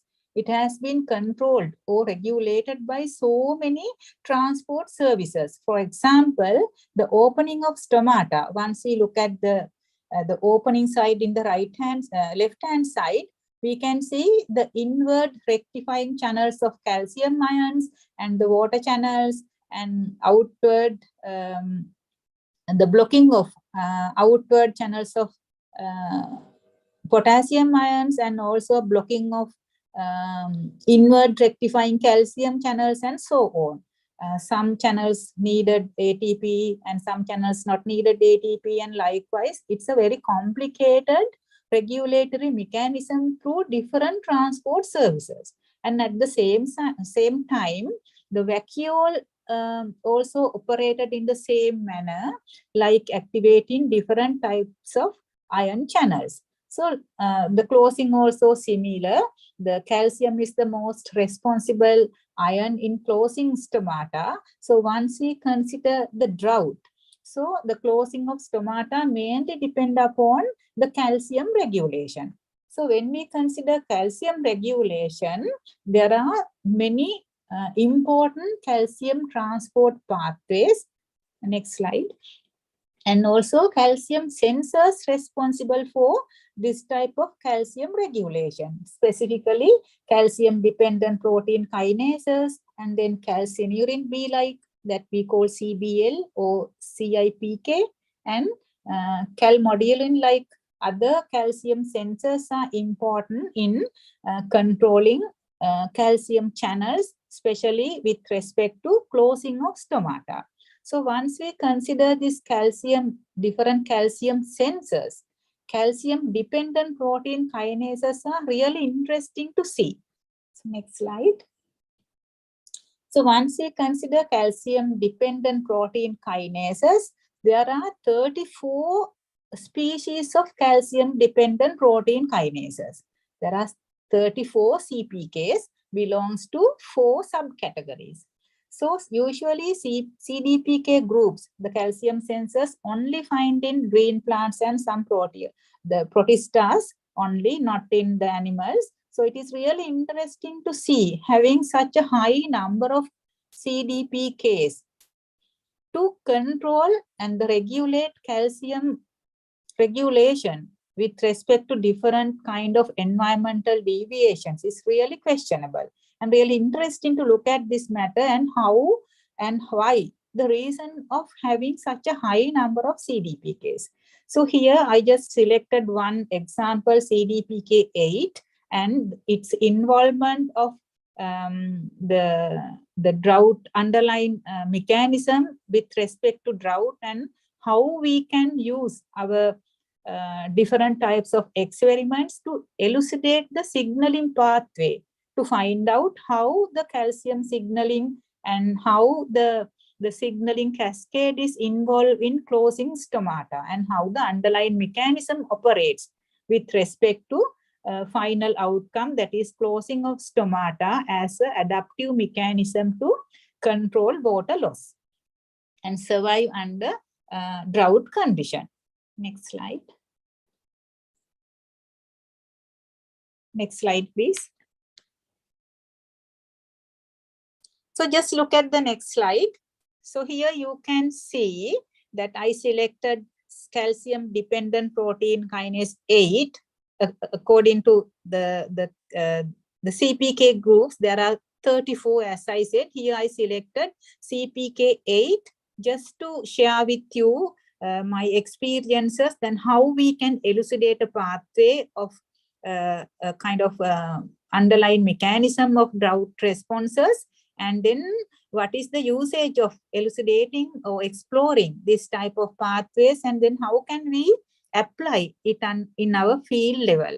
Here, these experiments or this type of the findings, we can use Arabidopsis thaliana because of their short life cycle and easy to understand, and the genome is already the non-genome. So that is why that in this slide you can see CPK8 is totally knocked down in the top corner left side. You can understand the molecular level.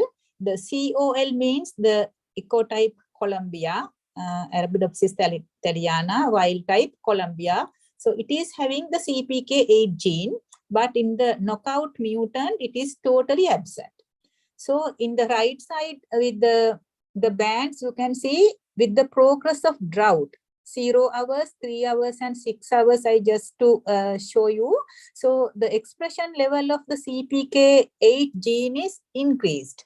So showing that the gene expression is increasing with respect to drought means it is responsible for the pathway in somewhere to respond to the drought stress. So when look at the phenotypes of different lines, so you can see the Columbia is in the green color plants, CPK8 with well-watered condition, the more or less equal phenotype according to the morphological features. But at the drought, you can see the ecotype Columbia, the wild type Columbia, it is still the green, but CPK8 mutant plants, the knockout mutants become like the wilting symptoms, like having the dark brown leaves.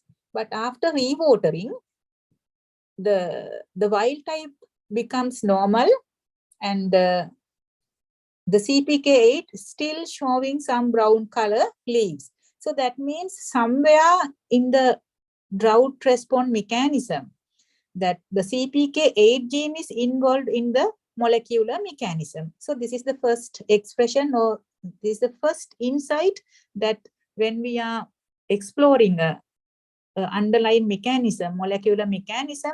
So stepwise, we have to see where are the special kind of the reactions happen, and then how we can prove that the real the pathway. So next slide.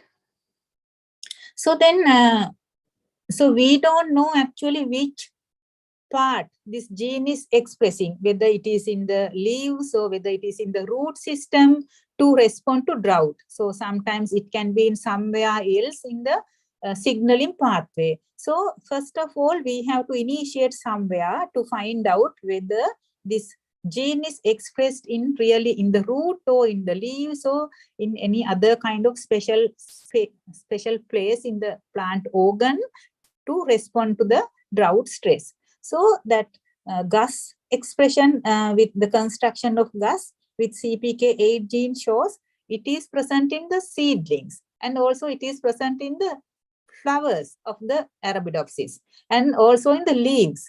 But interestingly, it is present in the guard cells as well. So once we observe the expression levels in different plant organs, it is present in the seedlings, roots, stems, leaves, flowers, silic, that means the pod, everywhere the gene expression is there. So then it is again confusing.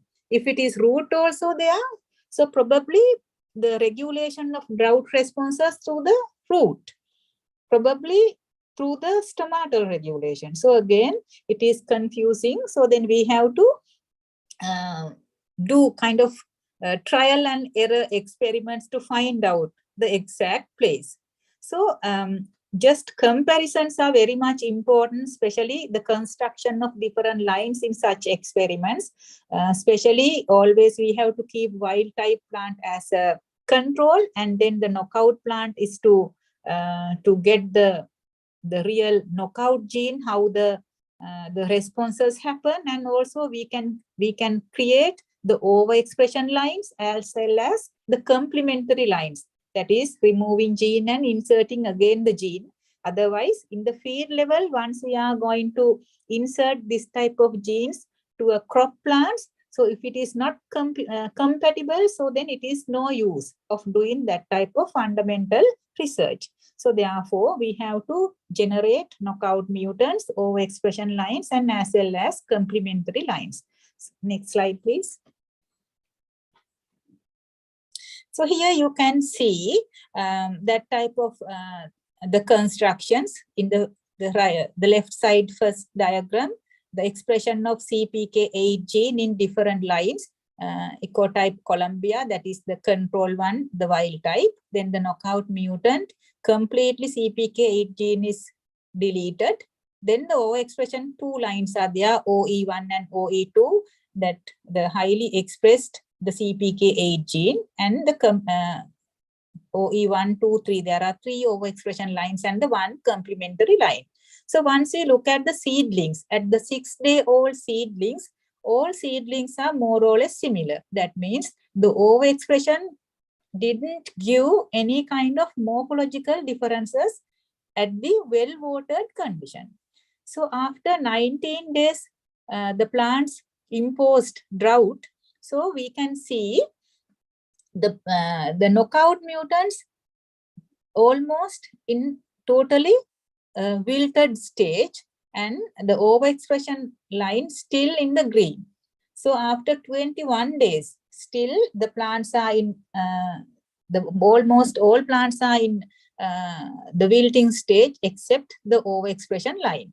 So rewatered condition, the total knockout CPK8 plants cannot recover, but instead the rest of the all other the lines could be recovered after rewatering. So that clearly shows the CPK8 gene is involved in the drought responsible mechanism, but we can't guess whether it is in the stomatal regulation or whether it is under operation under root system. So that more types of exploring the mechanism is necessary. So that as a trial and error, here we subjected the detached leaves, the next slide, detached leaves to observe the water loss through the leaves. So that after 5 hours of the normal room temperature, so CPK8 knockout leaves showed highly shrinking leaves compared to the wild type and other O expression and the complementary lines. So it gives a kind of clue. This susceptibility to the drought is really through the leaves, not through the root, but the gene is expressed in the root as well. So we observe that how it happens. In this picture, clearly we can say the CPK8 mutants are, the leaves are more susceptible to the water loss, and the water loss as a percentage of fresh weight, it is again clearly showed that CPK8 mutants are high in water loss in the graph. So next slide. So then after that usually in a drought responsive signaling cascades, it is very clear according to previous research experiences, the abscisic acid, hydrogen peroxides and calciums are involved as secondary messengers, and then final the stage of closing stomata. So then in this graph you can see with the abscisic acid treatment, the knockout mutants are still open their stomata. At the control, you can see what the first, the graph, all the wild type and the knockout mutant and the overexpression line, they open the stomata up to micrometer 5 level, more than 5 level opening is there. But with the ABA, abscisic acid treated, the wild type and the overexpression lines closed stomata, but the knockout mutant has no signaling cascade to get this information to close the stomata with the presence of abscisic acid. Similarly, with the treatment of hydrogen peroxide also, knockout mutants, calcium dependent protein kinase 8 has no way to close the stomata, and then calcium treated epidermal strips with the stomata also showed the similar results. So that we can conclude that the stomatal closing is somewhere interrupted. The total mechanism of signaling cascade, the passing signals from abscisic acid and then other secondary messengers, and finally to get the calcium into the guard cells and close stomata. So this signaling cascade somewhere interrupted because of the absence of CPK8. So that is the conclusion so far we can come out with the presence of this, the results. So therefore we should understand what is the process in behind. After that what is the role of this CPK8 in this signaling cascade. So here that in the next slide you can see that ABA signaling pathway, dependent signaling pathway is not that much simple pathway. It has so many engagements with different genes and different transcription factors. So when looking at this, so this ABA can influence and ABA can interact with any kind of other secondary molecules in the signaling pathway. So previously published some other experiences also when we share. So in the next slide, we can see the abscisic acid inhibitory 1 and abscisic acid inhibitory 2 also involved in signaling pathway of the abscisic acid responsive gene modeling systems. Next slide. Next slide, please. So then based on these previous results, we should have a kind of idea that the ABA dependent signaling cascade is again a very complicated.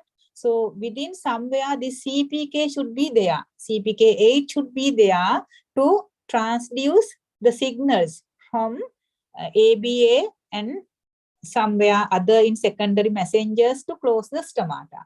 So when thinking about this signaling other molecules, so we have to find out which type of interactions can happen with the CPK8 in between this signaling cascade. So find out this interactive other molecules. So we have to go through some other different types of bioassays.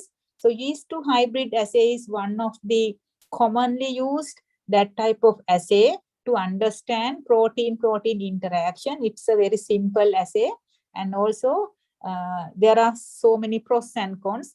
It is simple in the way, and also it's a kind of bait and prey. We are just, fishing. We put baits and then preys are coming like fishing.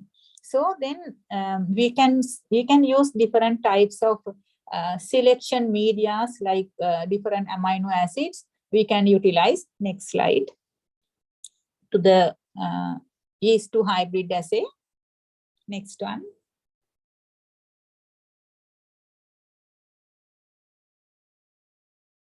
So here you can see that to find out what kind of protein interaction, what kind of gene interactions happens with the CPK8. So the yeast to hybrid assay we can conduct. So here we can see that CPK8 is interact with the different catalases. Through the yeast to hybrid assay, it interact with catalases, catalase 1, 2, 3. There are 3 types of catalases. So we have to select the exact catalase type to identify the real interactive protein. So different amino acid selective medias we can use here. So through the beta X galaxidase assay, so the giving the blue color confirmed the CPK8 is interact with the catalase 3 only. The rest of the catalase 1 and 2 are not the real interactive proteins in the drought transduction pathway with respect to the underlying molecular mechanism. So here that to confirm this result, as I said, this is kind of fishing system. So sometimes faulty results also can be present as it is like a fishing. So the next slide. So to confirm the results, we can do some other kind of experiments or kind of assays. So to find out where the exactly these two, if it is the proximity is very close, then we can at least guess these two, the proximity is very close means they can interact. The protein interactions can be happen. Therefore, the subcellular localization is very much important to identify. So both the CPK8 and catalase 3 are localized in the cell membrane. So that gives another kind of positive result that the interaction can be happen because both are present in the cell membrane. Next slide. So to identify the reaction or the interaction with CPK8 with the catalase 3, we can do in vivo assay like YFC. Just that only not only confirm the localization, it also gives the interaction effects. So that here we can see the green color in the next slide. The CPK8 and catalase 3 both interact in vivo in the cell membrane. Next slide. Next slide, you can see the first figure. The CPK8 and the catalase 3 both interact in the same figure. Next slide.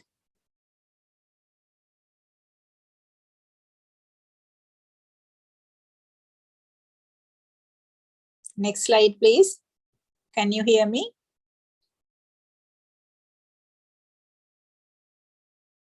Yeah. So the first figure, you can see the interaction of the CPK8 with the catalase 3 in vivo through the biopsy assay, proving that the interaction is CPK8, the protein is catalase 3.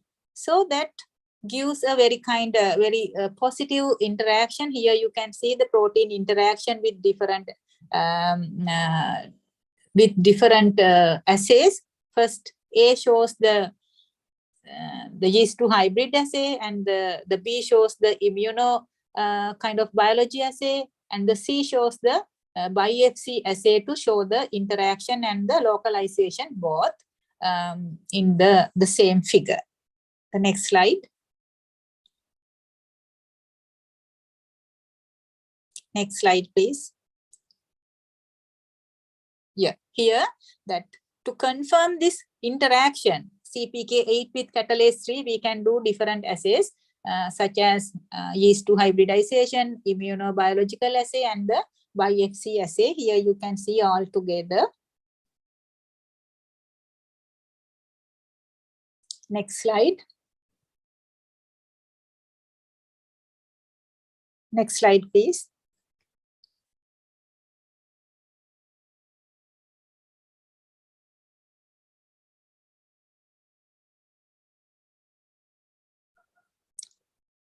Next slide.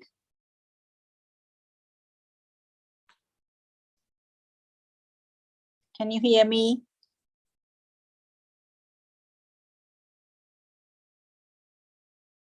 Next slide, please. Ma'am, I have moved to the next slide.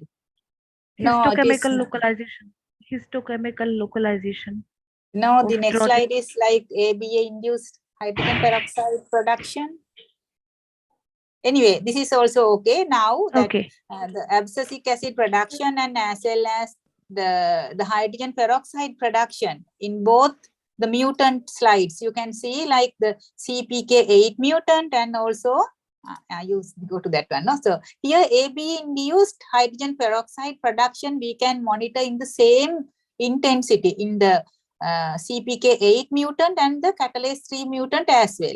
Both showing they have no mechanism of controlling abscisic acid induced hydrogen peroxide production, showing that both are in the same line of controlling mechanism. Next slide, histochemical localization. So that here it is another way of proving that through the DAB staining, both again CPK8 and catalase 3 shows high amount of this brown color showed the reactive oxygen presence. That means both are having more or less similar high H2O2 production in the leaves. Next one. Next one, please. Yeah, here so when we subjected to all plants to the DAB, all lines, you can see with and without ABA in the given figure. So the Columbia, the CPK8 mutants overexpressions and the catalase 3 mutant and the catalase overexpression line 2, catalase overexpression line and the overexpression of CPK8 with mutation of the catalase 3. It's another combination of new line. So we overexpressed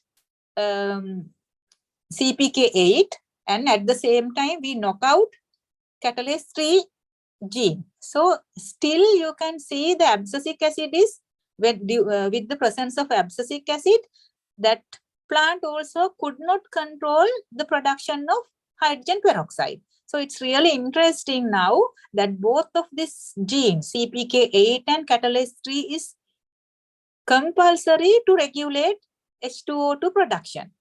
So that means both genes are equally contributed in somewhere through the molecular mechanism of the signaling cascade of responsive to the drought stress. The next slide, please. Next slide. So this shows actually the real phenotype. So at the seedling stage, it is always similar, but in the wild type, and then when we compare the phenotype of the CPK8 mutant with the CPK catalase 3, so with when we impose in the drought, the 19 days and after 23 days, So almost CPK8 and catalase 3 knockout mutants showed more or less equal phenotype, that is this extremely wilted appearance. Pre-watering, both are in the same condition. They could not recover. That means they pass the permanent wilting point. So that means both CPK8 and catalase 3 mutants have more or less similar regulatory pattern with respect to the operation of closing and opening of stomata under drought conditions. Next one. Right, I will wind up soon. So this shows actually the current mechanisms of the plasma membrane through how the calcium currents goes in and out in the stomata or the guard cells under abscisic acid, and then how it operates with different lines. So that is also again confirmed that always the catalase 3 and the CPK8 mutant lines always have more or less similar ion currents passing goes in and out in the stomatal, the guard cell membrane. The next slide. I will wind up soon. I think my 45 minutes over.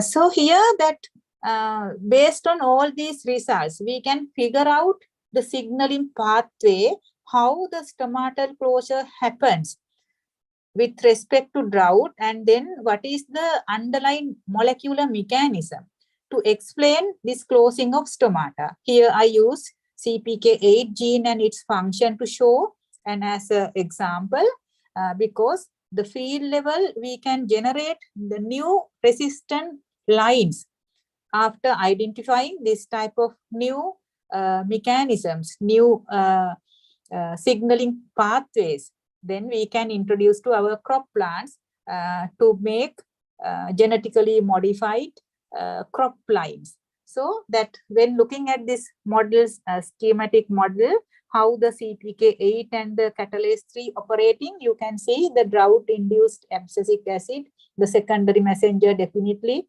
the hydrogen peroxide. Then the calcium sensor is here, CPK8, as I took as an example. So CPK8 always interact with catalase 3.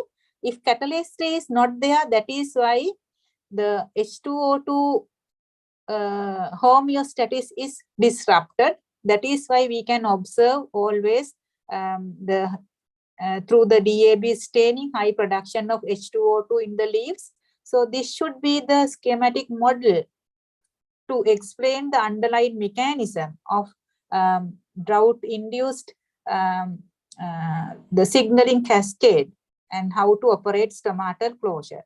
So the next slide. Finally, so it is again not a simple story.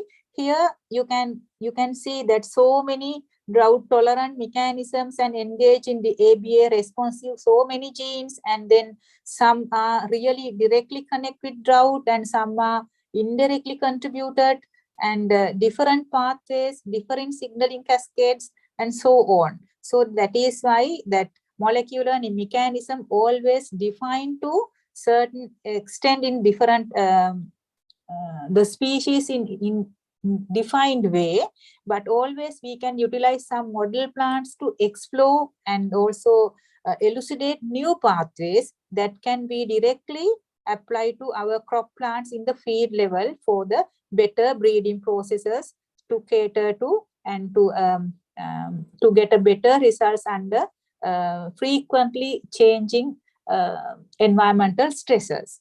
So now I think that I took more than time. I'm extremely sorry for the technical problems occurred during, and thank you so much for giving this opportunity for me. So I could wind up now my small and comprehensive sharing kind of my experiences of stress physiology, and then the underlying molecular mechanism, and then experiences of how we can utilize this knowledge to the field, how we bring this knowledge to the field level. So that's what actually the takeaway message to share with you. And thank you very much. If any clarification, so if anything, so I am here for you. Thank you, ma'am. It's nice to hear you. Such a wonderful work by you. The session is now open for the discussion. Participants can ask their questions or put their questions in the chat box.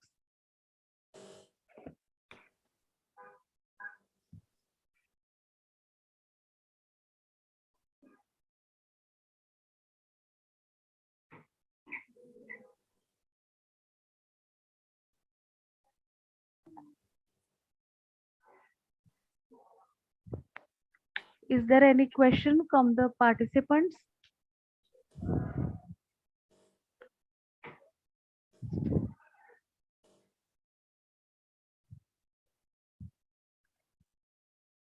Since no questions, my email ID is there and my contact number also there. So if anybody needs any time kind of collaboration, so any other kind of contacts, please you can use my email ID there. And also it is probably maybe next year, so we can physically present to the symposium. So this time it is online. Thank you very much Yes, for inviting. sure, ma'am. Yeah. Sure, ma'am. I request Dr. T.D. Nikam sir to give his remarks.